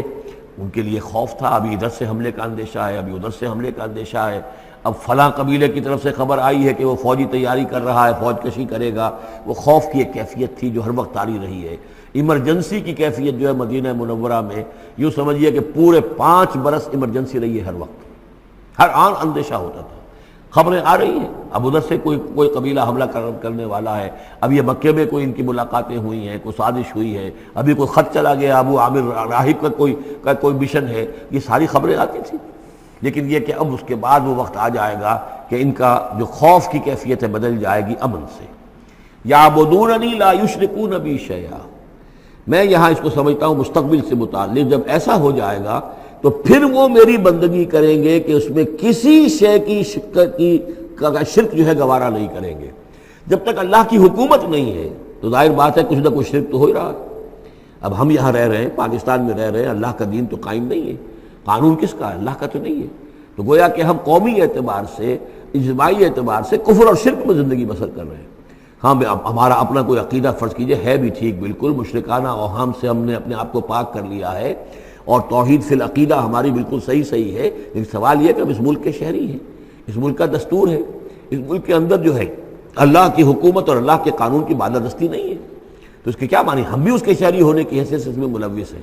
تو یہ ہے کہ یہ توحید کامل اس وقت ہوگی جب یکون الدین کلہ للہ، جب دین کل کا کل اللہ کے لیے ہو جائے گا۔ عملاً توحید کی تکمیل اس وقت ہوگی۔ یعبدوننی، میری بندگی کریں گے، لا یشرکون بی شیئا، اور میرے ساتھ کسی شے کو شریک نہیں کریں گے۔ ومن کفر بعد ذلک فاولئک هم الفاسقون، اور جو اس کے بعد بھی کفر کریں تو پھر وہ تو فاسق ہیں، ناہنجار ہیں، سرکش ہیں۔ اس کے بھی دو معنی ہو سکتے ہیں، جب دین کا غلبہ ہو گیا پھر بھی جو کفر کرے وہ تو معلوم ہوا کہ اس کے اندر خیر سرے سے ہے ہی نہیں۔ ایک یہ ہے کہ باطل کا غلبہ ہے، باطل کے غلبے میں کسی بندہ مومن کے لیے ایمان لانا مشکل ہے، ایمان پر قائم رہنا مشکل ہے، اسلام پر عمل کرنا مشکل ہے۔ لیکن جب دین غالب ہو گیا ہو تو اب تو ظاہر بات ہے کہ اب تو ساری رکاوٹیں دور ہو گئیں۔ اب تو ایک شخص کی کسی کی اپنی فطرت ہی میں کجی آ چکی ہے، کوئی پرورٹڈ نیچر کا شخص ہے تبھی وہ رہے گا کہ جو اسلام سے دور رہے۔ ومن کفر بعد ذلک فاولئک هم الفاسقون، اور میرے نزدیک اس کا ایک مفہوم یہ بھی ہے کہ ہمارے ان تین پختہ وعدوں کے بعد بھی جو شخص کمر ہمت نہ کس لے اور اس کام کے لیے کھڑا نہ ہو جائے، گویا کہ وہ ہماری بات کا کفر کر رہا ہے، انکار کر رہا ہے، اسے ہمارے ان وعدوں پر یقین نہیں ہے۔ ومن کفر بعد ذلک فاولئک هم الفاسقون، تو وہ تو گویا کہ فاسق ہیں اور سرکش ہیں اور ناہنجار ہیں۔ اس آیت کو ذہن میں رکھیے، اس حدیث کو آج میں چاہتا ہوں کہ اس کا متن بھی آپ کو سنا دوں کہ اس کی خبر دی ہے محمد رسول اللہ صلی اللہ علیہ وسلم نے۔ تاریخی اعتبار سے تو یہ نوٹ کر لیجئے، یہ سن 6 ہی کے اندر، ابتدائی میں سن 6 کے یہ آیت نازل ہوئی۔ سن 6 ہی میں صلح حدیبیہ ہو گئی، انا فتحنا لک فتحا مبینا، گویا کہ اس آیت کا جو مصداق ہے وہ ظاہر ہونا شروع ہو گیا۔ سن 7 میں غزوہ خیبر ہوا، اللہ نے بہت بڑا مال غنیمت مسلمانوں کو دیا۔ سن 8 میں مکہ فتح ہو گیا۔ سن 9 میں موپنگ اپ آپریشن ہو گیا، اعلان کر دیا گیا حج کے اندر کہ آئندہ سے یہاں کوئی مشرک نہیں آئے گا، اور اب تمہارے لیے اتنی مہلت ہے، کسی کوئی معاہدہ قائم نہیں رہے گا، جو معاہدے ہیں میعادی ان کی میعاد ختم ہوتے ہی معاہدہ ختم، اور جن کی میعاد کوئی نہیں تھی ان کے لیے ہم 4 مہینے کی میعاد مقرر کر رہے ہیں کہ اس کے بعد کوئی معاہدہ کسی مشرک سے نہیں ہے، جب یہ مدت ختم ہو جائے گی قتل عام شروع ہو جائے۔ یہ تو اللہ تعالیٰ کی طرف سے جزیرہ نماء عرب کے اندر دین کی تکمیل ہو گئی، خلافت قائم ہو گئی، اللہ کی حکومت قائم ہو گئی۔ جیسے حضرت داؤد خلیفہ تھے، یہاں حضرت محمد خلیفہ ہیں صلی اللہ علیہ وسلم، اس لیے کہ حاکم اب کون ہے؟ حضرت محمد صلی اللہ علیہ وسلم۔ اپنی زندگی میں تو حاکمیت جو بھی ہے آپ کے پاس ہے۔ اس کے بعد خلافت راشدہ میں پھر یہ خلافت کہاں سے کہاں پہنچی وہ آپ کو معلوم ہے، لیکن پھر ریورسل شروع ہو گیا۔ لیکن وہ حدیث میں آپ کو سنا رہا ہوں، حضرت نعمان ابن بشیر سے مروی ہے رضی اللہ تعالیٰ عنہ، اور مسند احمد ابن حنبل میں یہ روایت ہے کہ حضور نے یہ فرمایا صلی اللہ علیہ وسلم، تکون النبوۃ فیکم ما شاء اللہ ان تکون، مسلمانوں تمہارے مابین نبوت موجود رہے گی جب تک اللہ چاہے گا کہ رہے، یعنی میں موجود رہوں گا بنفس نفیس تمہارے مابین جب تک اللہ چاہے گا۔ ثم یرفع اللہ اذا شاء یرفعها، پھر اللہ تعالیٰ اس کو اٹھا لے گا جب چاہے گا، نبوت کو اٹھا لے گا، یعنی میرا انتقال ہو جائے گا تو ایک دور جو ہے وہ ختم ہو جائے گا۔ فرمایا ثم تکون خلافۃ علی منہاج النبوہ، پھر خلافت ہوگی نبوت کے نقش قدم پر، نبوت ہی کے طریقے پر، ٹھیک وہی نظام جو محمد عربی صلی اللہ علیہ وسلم نے قائم کیا تھا، بین ہی ایک بال کے فرق کے بغیر وہ نظام جو کا تو قائم رہے گا، خلافت علی منہاج النبوہ۔ فتکون ما شاء اللہ وان تکون، یہ بھی رہے گا جب تک اللہ چاہے گا یہ دور۔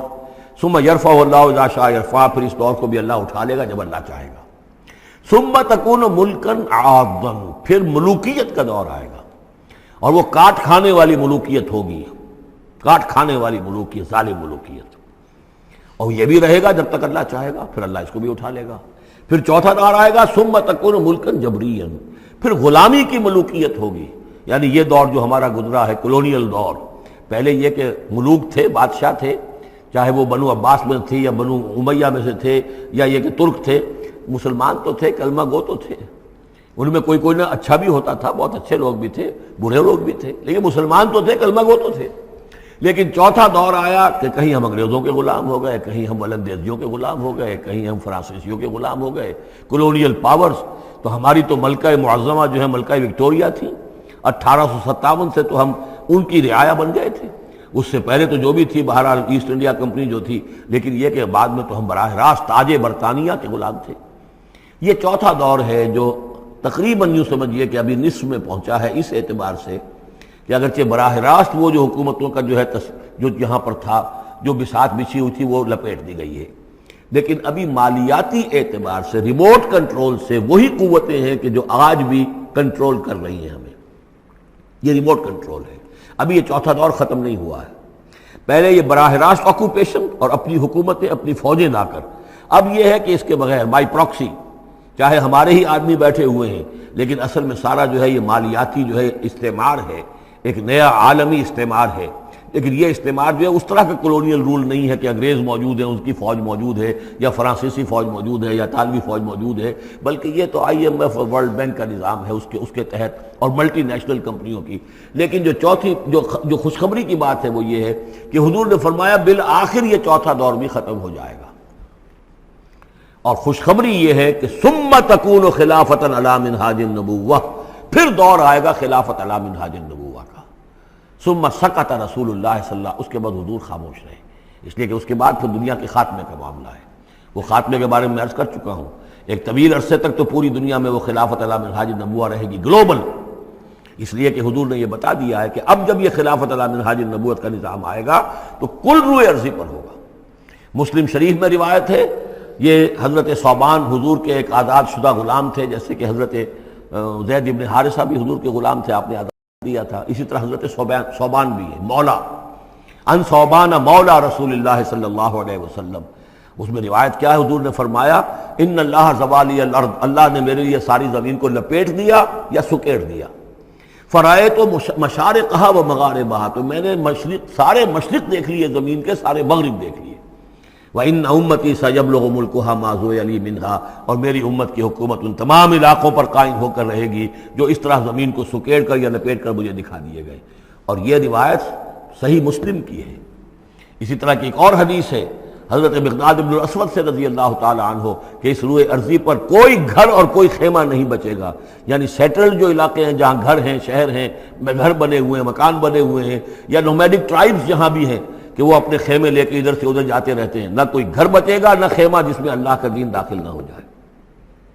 بعز عزیز اور ذل ذلیل، یا تو یہ کہ گھر اور خیمے والا اسلام قبول کرے گا، اسلام اس کے گھر میں داخل ہوگا، اس کا بھی اعزاز ہوگا، اور یا وہ گھر والا اسلام قبول نہیں کرے گا لیکن اسلام کی بالادستی جو ہے تسلیم کرنی پڑے گی۔ یؤت الجزیۃ عن ید وہم صاغرون، یہ جو ہم پڑھ آئے ہیں سورہ توبہ کے اندر، تو گویا کہ اس کے گھر میں بھی اسلام تو آ گیا لیکن وہ بدبخت جو ہے اسلام کی نعمت سے اور اس کے اعزاز سے محروم رہا۔ یہ ہے وہ خبر کہ جو ہے صحیح احادیث ہیں، اور یہ منطقی طور پر بھی سمجھ لیجئے کہ قرآن مجید میں یہ بات واضح کر دی گئی کہ حضور کو بھیجا گیا غلبہ دین کے لیے، 3 دفعہ فرمایا۔ سورہ توبہ میں ہم پڑھ چکے ہیں، 2 مرتبہ آگے اور آنا ہے، هو الذی ارسل رسولہ بالہدی ودین الحق لیظہرہ علی الدین کلہ، اور 5 مرتبہ فرمایا کہ حضور کو بھیجا گیا پوری نوع انسانی کے لیے۔ اس کی سب سے نمایاں اور سب سے جو لوگوں کے اندر عام طور پر معروف آیت ہے وہ یہ ہے وَمَا أَرْسَلْنَاكَ إِلَّا كَافَّةً لِلنَّاسِ بَشِيرًا وَنَذِيرًا۔ ویسے ہم پڑھ آئے سورہ انبیاء میں وَمَا أَرْسَلْنَاكَ إِلَّا رَحْمَةً لِلْعَالَمِينَ، اس کا بھی مفہوم یہی ہے، تمام جہان والوں کے لیے ہم نے بھیجا ہے آپ کو رحمت بنا کر، اور ہم نے نہیں بھیجا ہے محمد آپ کو مگر پوری دنیا کے لیے، پوری نوع انسانی کے لیے بشیر اور نذیر بنا کر۔ ان دونوں کو جوڑیں تو اس کا منطقی نتیجہ بھی یہ ہے کہ حضور کی بعثت کا مقصد مکمل ہوگا ہی اس وقت جبکہ کل عالم انسانیت پر دین حق غالب ہو جائے، اور یہ ہو کر رہنا ہے۔ ومن کفر بعد ذلک فاولئک هم الفاسقون واقیموا الصلاۃ وآتوا الزکاۃ، اور نماز قائم کرو اور زکوٰۃ ادا کرو، واطیعوا الرسول لعلکم ترحمون، رسول کی اطاعت کرو تاکہ تم پر رحم کیا جائے۔ چونکہ روح سخن منافقین کی طرف ہے، اور میں نے آپ کو بتایا تھا ان پر جو شاخ گزر رہی تھی وہ در حقیقت رسول کی اطاعت تھی۔ بار بار کہتے تھے یہ اپنے جی سے بات کہہ دیتے ہیں، آیت تو ابھی اتری نہیں، ابھی کوئی آیت تو آئی نہیں، قرآن میں تو ابھی یہ حکم آیا نہیں۔ یہ معاملہ جو ہے ان کو شاخ گزر رہا تھا حضور کی اطاعت۔ وَأَقِیمُوا الصَّلَاةَ وَآتُوا الزَّکَاةَ، اور نماز قائم کرو اور زکوٰۃ ادا کرو، وَأَطِیعُوا الرَّسُولَ لَعَلَّکُمْ تُرْحَمُونَ، اور اللہ رسول کی اطاعت کرو تاکہ تم پر رحم کیا جائے۔ لَا تَحْسَبَنَّ الَّذِينَ كَفَرُوا مُعْجِزِينَ فِي الْأَرْضِ، یہ کافر یہ نہ سمجھیں کہ وہ اللہ کو تھکا دیں گے یا ہرا دیں گے اس زمین میں۔ وَمَأْوَاهُمُ النَّارُ، ان کا ٹھکانہ آگ ہے، وَلَبِئْسَ الْمَصِيرُ، اور بہت برا ٹھکانہ ہے۔ یا ایھا الذین آمنوا لیستأذنکم الذین ملکت ایمانکم، اب وہی جو سماجی احکام کچھ دیے گئے تھے کہ اذن لیے بغیر تم داخل نہ ہو گھر میں، اور اس طرح کے آداب جو ہیں معاشرتی، ان کے ضمن میں مزید احکام آ رہے ہیں۔ یہ سورہ مبارکہ کی ترتیب یہ ہے، یوں سمجھیے کہ جیسے کوئی انگوٹھی ہو اور بڑا سا ہیرا جو ہے لگا ہوا ہے، دونوں طرف جو ہے وہ اس کا پتلے سائڈ سے، یہ ہار ہے، اور اس کے نیچے جو ہے درمیان میں کوئی بڑا ہیرا ہے، دوسری طرف موتی ہے۔ اس کے بالکل وسط میں 5واں رکوع ہے، یہ اللہ نور السماوات والارض مثل نورہ کمشکاۃ فیہا مصباح، اور آیت نمبر 35 وہ عظیم کوہ نور ہیرے کے مانند ہے۔ پھر دونوں طرف جو ہے یہ مضامین ہیں، کچھ ادھر ہیں سماجی احکام، کچھ ادھر ہیں سماجی احکام، اور اس طریقے سے یہ ایک عظیم بہت خوبصورت ہار کی شکل بن گئی۔ لیستأذنکم الذین ملکت ایمانکم، چاہیے کہ جو تمہارے غلام ہیں اور باندیاں ہیں وہ بھی اجازت لے کے اندر داخل ہوا کریں۔ والذین لم یبلغوا الحلم، اور وہ لوگ بھی تمہارے کہ جو کہ ابھی وہ بالغ نہیں ہوئے ہیں، وہ بچے بھی، منکم ثلاث مرات، 3 اوقات دن رات کے ایسے ہیں کہ جن میں خاص طور پر جو پرائیویسی کا اہتمام ہونا چاہیے، اور اس میں یہ کہ کوئی بھی اجازت لیے بغیر بچے بھی نہ جائیں۔ من قبل صلاۃ الفجر، ایک تو فجر کی نماز سے قبل، وحین تضعون ثیابکم من الظہیرۃ، اور جو تم ظہر کے وقت، ظہیرہ جس کو کہتے ہیں، اپنے کپڑے ذرا اتار کے سستاتے ہو، قیلولہ کرتے ہو، ہلکے کپڑوں کے اندر انسان لیٹتا ہے۔ ومن بعد صلاۃ العشاء، اور نماز عشاء کے بعد۔ ثلاث عورات لکم، یہ 3 اوقات تمہارے پردے کے اوقات ہیں، یہ تمہاری خاص پرائیویسی کے اوقات ہیں۔ لیس علیکم ولا علیہم جناح بعدہن، ان کے علاوہ عام حالات میں کوئی حرج نہیں ہے، بعدہن کہ وہ یعنی وہی تمہارے ملازم ہیں، تمہارے غلام ہیں یا باندیاں ہیں، یا اسی طریقے سے تمہارے بچے ہیں، طوافون علیکم بعضکم علی بعض، وہ آئیں جائیں گھروں کے اندر، ظاہر بات ہے کہ اس کمرے میں آئے ہیں، اس میں گئے ہیں، اس میں کوئی حرج نہیں ہے کہ وہ آئیں جائیں اور پھریں۔ کذالک یبین اللہ لکم الآیات، اسی طرح اللہ تعالیٰ تمہارے لیے اپنی آیات واضح کر رہا ہے، واللہ علیم الحکیم، اور اللہ تعالیٰ علیم اور حکیم ہے۔ وَإِذَا بَلَغَ الْأَطْفَالُ مِنْكُمُ الْحُلُمَ، اور جب تمہارے بچے جو ہیں، جو لڑکے ہیں، وہ بھی بالغ ہو جائیں، انہیں سب سمجھ آ جائے، جو بھی معاملات ہیں دونوں شوق کے، فَلْيَسْتَأْذِنُوا كَمَا اسْتَأْذَنَ الَّذِينَ مِنْ قَبْلِهِمْ، تو پھر وہ بھی اذن لے کر اسی طرح داخل ہوا کریں جیسے کہ پہلا حکم آیا تھا کہ اذن لیے بغیر گھر میں داخل نہ ہو۔ کذالک یبین اللہ لکم آیاتہ، اس طرح اللہ تعالیٰ تمہارے لیے اپنی آیات کو واضح کر رہا ہے، واللہ علیم الحکیم، اللہ علیم اور حکیم ہے۔ والقواعد من النساء اللاتی لا یرجون نکاحا، اور وہ عورتیں تمہارے میں سے، تمہاری خواتین میں سے کہ جو اب بیٹھ رہی ہوں، یعنی لا یرجون نکاحا، اب وہ نکاح کی امیدوار نہ ہوں، ایک خاص عمر سے گزر چکی ہیں، اب کوئی نکاح وغیرہ کرنے کا سوال نہیں ہے، بیوہ ہیں یا کچھ اور جو بھی معاملہ ہے، لیکن یہ کہ بہرحال اب معمر ہو چکی ہیں، فَلَيْسَ عَلَيْهِنَّ جُنَاحٌ أَن يَضَعْنَ ثِيَابَهُنَّ، تو ان کے اوپر کوئی حرج نہیں ہے کہ وہ جو اپنے اضافی کپڑے ہیں وہ اتار دیا کریں، یعنی بڑی چادر لے کر ہی نکلنا ان کے لیے وہ لازم نہیں ہوگا، یا اگر اپنے گھروں کے اندر بیٹھ کر وہ جو اوڑھنیاں ہیں ان کو مکل مارنے کی جو ان کی پابندی دوسری خواتین پر ہے، اس میں ان کے لیے در بھی ہو سکتی ہے، اس لیے کہ اب وہ اس عمر سے گزر چکی ہیں۔ والقواعد من النساء اللاتي لا يرجون نکاحا فليس عليهن جناح ان يضعن ثيابهن غير متبرجات بزینہ، لیکن ان کی نیت یہ نہ ہو کہ وہ اپنی زینت کو وہ ظاہر کریں اور لوگوں کی نگاہوں میں لائیں، نیت کا معاملہ جو ہے وہ دوسرا ہے۔ وَأَن يَسْتَعْفِفْنَ خَيْرٌ لَهُنَّ، اور اگر وہ اس معاملے میں احتیاط ہی کریں تو بہتر ہے، اس رعایت سے فائدہ نہ اٹھائیں تو بہتر ہے، اس لیے کہ شیطان جو ہے وہ ہر وقت طاق میں لگا رہتا ہے، نہ معلوم کس وقت اس کے دل میں کیا خیال پیدا کر دے۔ واللہ سمیع علیم، اور اللہ سب کچھ سننے والا اور جاننے والا ہے۔ لیس علی الاعمی حرج، اب چونکہ یہ جو احکام دیے جا رہے تھے تو اس معاشرے کے اندر ایسا بھی تھا کہ کسی خاندان کے ساتھ کچھ لوگ جو ہیں بیچارے، کوئی لنگڑا ہے، کوئی اندھا ہے، اپنے برادری کا ہے، اپنی رشتہ داروں میں سے، وہ بھی گھر میں رہ رہا ہے، وہ اپنی کوئی آزاد جو معاش اور آزاد جو ہے کوئی معاشرتی حیثیت کا اہل نہیں ہے، تو اب ان کے لیے کیا ہوگا؟ کیا یہ ساری پابندیاں جو ہیں اسی طریقے سے ان کے اوپر بھی پوری طریقے سے عائد کی جائیں گی؟ تو ان کے ضمن میں کہا جا رہا ہے کہ وہ اگر تمہارے گھروں میں رہیں تو کوئی حرج نہیں ہے۔ لیس علی الاعمی حرج، کوئی کسی اندھے کے اوپر کوئی حرج نہیں ہے، کوئی تکلیف نہیں ہے، ولا علی الاعرج حرج، اور نہ ہی کسی لنگڑے پر، ولا علی المریض، اور نہ بیمار پر حرج، ولا علی انفسکم، نہ تمہارے اوپر کوئی اس میں کوئی تنگی ہے، ان تاکلوا من بیوتکم و بیوت آبائکم، کہ تم کھانا کھایا کرو اپنے گھروں سے، اپنے باپوں کے گھروں سے، اور بیوت امہاتکم، یا اپنی ماؤں کے گھروں سے، اور بیوت اخوانکم، اپنے بھائیوں کے گھروں سے، اور بیوت اخواتکم، یا اپنی بہنوں کے گھروں سے، اور بیوت اعمامکم، یا اپنے چچاؤں کے گھروں سے، اور بیوت عماتکم، یا اپنی پھوپھیوں کے گھروں سے، اور بیوت اخوالکم، یا اپنے ماموں کے گھروں سے، اور بیوت خالاتکم، یا اپنی خالاؤں کے گھروں سے، او ما ملکت مفاتحہ، یا یہ کہ جس کی کنجیاں تمہارے ہاتھ میں ہے، کارخانہ ہے، اس کے مالک ہی تم ہو، وہاں جاؤ اور وہاں پر جا کر کھانا پینا ہو تو کھاؤ، اور صدیقکم، یا تمہارے اپنے دوست ہیں اس کے گھر سے، لیس علیکم جناح ان تاکلوا، کوئی حرج نہیں ہے تم پر اس میں، ان تاکلوا جمیعا، کہ سب مل کر کھاؤ، او اشتاتا، یا علیحدہ علیحدہ کھاؤ۔ اس کو خامخواہ بعض لوگوں نے عورتوں اور مردوں کے اوپر وہ جو ہے اس کا انطباق کر دیا ہے کہ چاہیں تو عورت اور مرد مل کر کھائیں اور چاہیں تو وہ علیحدہ علیحدہ کھائیں۔ یہاں مراد یہ ہے کہ بسا اوقات ایسے مواقع پر انتظار میں بڑی دقت ہوتی ہے، جیسے آج کل آپ کو معلوم ہے کہ ولیمہ ہے اور ٹائم دے رکھا ہے 9 بجے کا اور 12 بج رہے ہیں رات کے، لڑکی والے تو آئے نہیں ہیں اس لیے ولیمہ ہو نہیں سکتا، بیٹھے ہوئے لوگ سوکھ رہے ہیں، کیا ضرورت ہے؟ جو آئے ہیں وہ کھائیں اور جائیں۔ لہذا یہ نہیں ہے کہ سب کے سب جمع ہو کر ہی اور ایک ہی جمعیت ہو تبھی وہ کھائیں، بلکہ یہ کہ اپنی ضرورت کے تحت جیسے بھی ہو، اگر سب مل جل کر بیٹھ کر کھائیں تب بھی کوئی حرج نہیں، اور اگر علیحدہ علیحدہ گروپس کے اندر یہ کھا لیا جائے تب بھی کوئی حرج نہیں۔ یہ مجلسی احکام جو دیے جا رہے ہیں اس سے مراد یہ نہیں ہے کہ سطر اور حجاب کے احکام بھی یہاں پہ ٹوٹ جائیں گے، اور یہاں پر جو ہے گھریلو جو ہے اگر پارٹیز کوئی تھرو کی گئی ہیں تو اس میں کوئی پردے وردے کی حاجت نہیں ہے، اس میں مرد اور عورتیں جو ہیں وہ مخلوط طور پر شریک ہو جائیں، معاذ اللہ، یہ مراد نہیں۔ فَإِذَا دَخَلْتُمْ بُيُوتًا فَسَلِّمُوا عَلَىٰ أَنفُسِكُمْ، پھر جب تم گھروں میں داخل ہو تو اپنے آپ پر سلام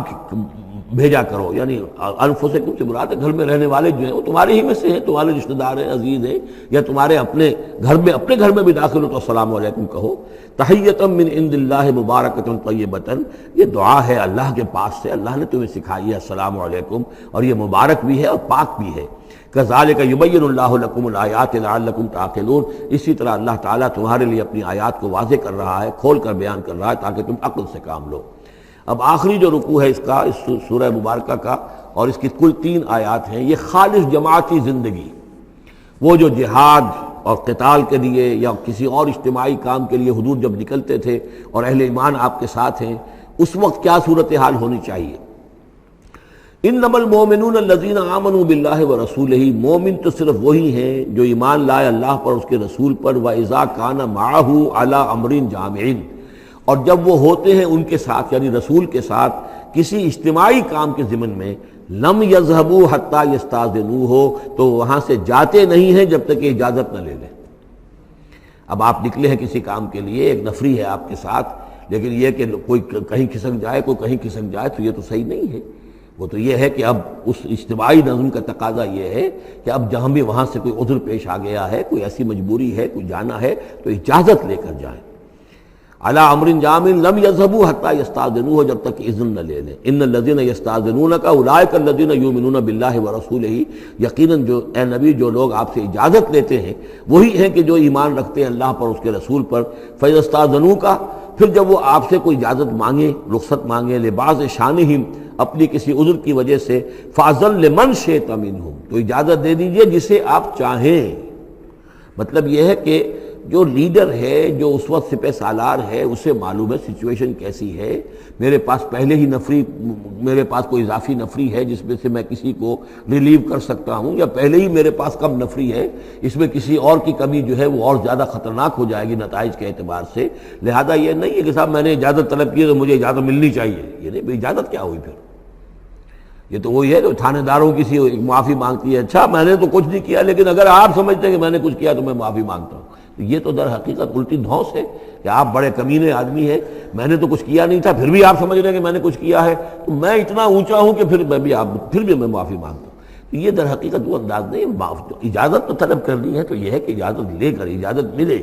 اور یہ اختیار جو ہے پھر اے نبی آپ کو ہے کہ آپ چاہیں تو اجازت دیں۔ فاذن لمن شئت منہم واستغفر لہم اللہ، اور اس پر بھی ان کے لیے استغفار کیجئے اللہ سے، کیونکہ انہوں نے ظاہر بات ہے اپنے کسی ذاتی کام کو زیادہ اہمیت دی ہے اس اجتماعی کام سے۔ یہ اجتماعی کام نبی کا ذاتی نہیں ہے، یہ دین کا کام ہے، اللہ کے دین کا کام ہے۔ دین کو غالب کرنا فرض منصبی اللہ کی طرف سے ہے ان پر،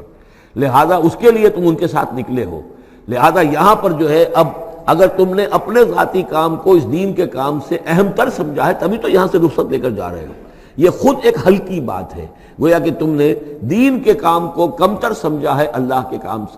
اپنے کام سے، اور اس کو اہمیت زیادہ دی ہے۔ لہذا استغفار اے نبی ان کے لیے استغفار کیجئے، واستغفر لہم اللہ، اور ان کے لیے استغفار کیجئے، ان اللہ غفور الرحیم، یقیناً اللہ تعالیٰ غفور الرحیم ہے۔ ایک بات البتہ نوٹ کر لیجئے کہ یہ مضمون جب سورہ توبہ میں آیا ہے تو اس سے اگلا قدم ہے۔ یہ چونکہ ہے سن 6، وہ ہے سن 9، 3 سال میں فرق کیا واقع ہوا؟ ابھی تو فرمایا گیا ہے کہ جو اجازت لے کر جاتا ہے نبی وہ یہ کہ جو واقعی ایمان رکھتا ہے، لیکن وہاں فرمایا گیا جو ایمان رکھتے ہیں وہ اجازت لیتے ہی نہیں۔ وہ جو موقع تھا وہ تھا نفیر عام کا موقع، وہ موقع تھا نہایت ہی یوں سمجھیے ایمرجنسی کا موقع۔ اس موقع پر اجازت طلب کرنا ہی در حقیقت اس بات کی علامت تھی کہ یہ منافق ہے، لہذا وہاں روکا گیا۔ آپ نے کیوں اجازت دے دی؟ عفی اللہ عنک لما اذنت لہم، کیوں آپ نے اجازت دے دی؟ آپ کی اجازت آپ نہ دیتے تب بھی انہوں نے جانا نہیں تھا، تو ان کا جو نفاق کا پردہ چاک تو ہو جاتا نا، ان کی حقیقت تو کھل جاتی۔ تو یہ وقت کے حوالے سے ہے، اور اس کو درجہ بندی بھی کہہ سکتے ہیں۔ ایک وہ لوگ ہیں جو اس دین کے کام کے لیے اس درجے ہمتن اپنے آپ کو پیش کر چکے ہیں کہ دنیا کے کسی بھی کام کو اس سے اہم تر نہیں سمجھتے، وہ کیسے اجازت طلب کریں گے؟ اس سے نچلا درجہ ہے کہ وہ لوگ ہیں جو دین کے اس کام میں لگے ہوئے ہیں، لیکن کم سے کم نظم کی اتنی پابندی تو کرتے ہیں کہ اگر کہیں انہیں ضرورت پیش آ گئی جانا ہے تو اجازت لے کر جائیں۔ اس سے نیچے وہ لوگ ہیں جو اجازت کے بغیر ہی کھسک گئے تو معلوم ہے ان کا تو سرے سے اس کام سے سرے سے کوئی تعلق ہے ہی نہیں۔ تو درجہ بندی ہے، سیڑھیاں ہیں، اوپر کی سیڑھی کے اعتبار سے درمیانی سیڑھی نیچے ہے، لیکن نیچے والی سیڑھی کے اعتبار سے درمیانی اونچی ہے۔ تو یہ ریلیٹیو معاملہ جو ہے رہے گا کہ ایک وہ لوگ ہیں جو سرے سے اس کا بھی خیال نہیں کرتے کہ اجازت لیں، اجتماع ہے، کوئی اس کی معذرت بھی نہیں کی ہے، نہ بعد میں کی ہے، نہ پہلے کہا ہے کہ میں نہیں آ سکتا، معلوم ہوا کہ انہیں کچھ طرح سے احساس ہی نہیں ہے کہ ہم کسی نظم کے پابند ہیں اور ہماری کوئی ذمہ داری ہے۔ اس سے بہتر کم سے کم وہ لوگ ہیں کہ جو اپنا عذر پیش کر دیتے ہیں، اجازت لے لیتے ہیں۔ لیکن اس سے بھی بہتر اونچا درجہ ہے کہ دنیا کے کسی بھی کام کو دین کے اس کام سے اہم تر مت سمجھو، اللہ تعالیٰ تمہارے کام سنوارے گا، اللہ تعالیٰ تمہاری ذمہ داری قبول کر لے گا، تم اللہ کے کام کے لیے نکلو۔ لا تجعلوا دعاء الرسول بینکم کدعاء بعضکم بعضا، تم یہ رسول کا بلانا اپنے مابین ایسے نہ سمجھ لو جیسے تمہارا آپس میں ایک دوسرے کو بلانا ہوتا ہے۔ بلانا یہ بھی ہے، آپ نے کسی کو دعوت دی، میرے گھر آئیے کھانا کھائیے، رسول نے دعوت دی، کیا یہ برابر ہو جائے گا معاملہ؟ لیکن ایک بلانا یہ ہے کہ رسول پکار رہا ہے تمہیں کہ آؤ اللہ کی راہ میں چلو میرے ساتھ، ایک یہ کہ کوئی عام آدمی آپ کو کہہ رہا ہے بھائی میرا ایک کام ہے، ذرا میرے اس کام کے لیے تھوڑی دیر کے لیے آ جائیے، کچھ مجھے چاہیے، مدد چاہیے۔ تو زمین و آسمان کا فرق ہو گیا۔ اور تیسرے معنی اس کی یہ بھی ہے کہ دعا سے مراد یہ کہ مخاطب ہونے کا انداز، تم جس طرح ایک دوسرے سے بات کر لیا کرتے ہو ایسے رسول کے ساتھ بات نہ کر لیا کرو، ان کے مقام کو، ان کے ادب کو۔ یہ سورہ حجرات میں جا کر تفصیل سے ہی بات آئے گی۔ لا ترفعوا اصواتکم فوق صوت النبی ولا تجہروا له بالقول کجہر بعضکم لبعض ان تحبط اعمالکم۔ تو یہ تینوں مفہوم اس کے ہیں۔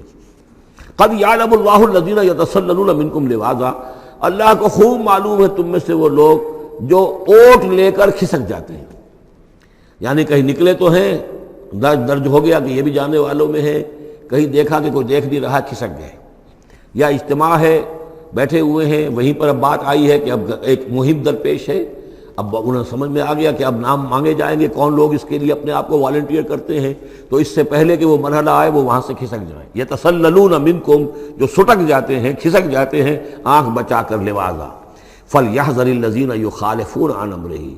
تو انہیں ڈرنا چاہیے کہ جو رسول کے معاملے میں رسول کے بات کی مخالفت کرتے ہیں، ان تصیبہم فتنۃ، کہ ان پر کوئی عذاب اللہ کی طرف سے آ جائے، کوئی پکڑ آ جائے، کوئی بہت بڑی آزمائش آ جائے، اور یصیبہم عذاب علیم، یا ان کے اوپر کوئی بہت بڑا دردناک عذاب آ جائے۔ الا ان للہ ما فی السماوات والارض، آگاہ ہو جاؤ، یقیناً اللہ ہی کے لیے ہے جو بھی کچھ ہے تمام آسمانوں میں اور جو بھی کچھ ہے زمین میں۔ قد یعلم ما انتم علیہ، اللہ خوب جانتا ہے کہ تم کس مقام پر کھڑے ہو، تمہاری حیثیت کیا ہے، حقیقت کیا ہے، ایمان کتنا ہے، کتنے پانی میں ہو، تمہارے اعمال کیسے ہیں، ما انتم علیہ، جس حال میں تم ہو اللہ خوب جانتا ہے۔ وَيَوْمَ يُرْجَعُونَ إِلَيْهِ، اور جس دن کہ وہ لوٹائے جائیں گے اللہ کی طرف، فَيُنَبِّئُهُم بِمَا عَمِلُوا، تو اللہ تعالیٰ ان کو جتلا دے گا جو کچھ کے عمل انہوں نے کیے ہوں گے۔ وَاللَّهُ بِكُلِّ شَيْءٍ عَلِيمٌ، اور اللہ ہر چیز کا علم رکھنے والا ہے۔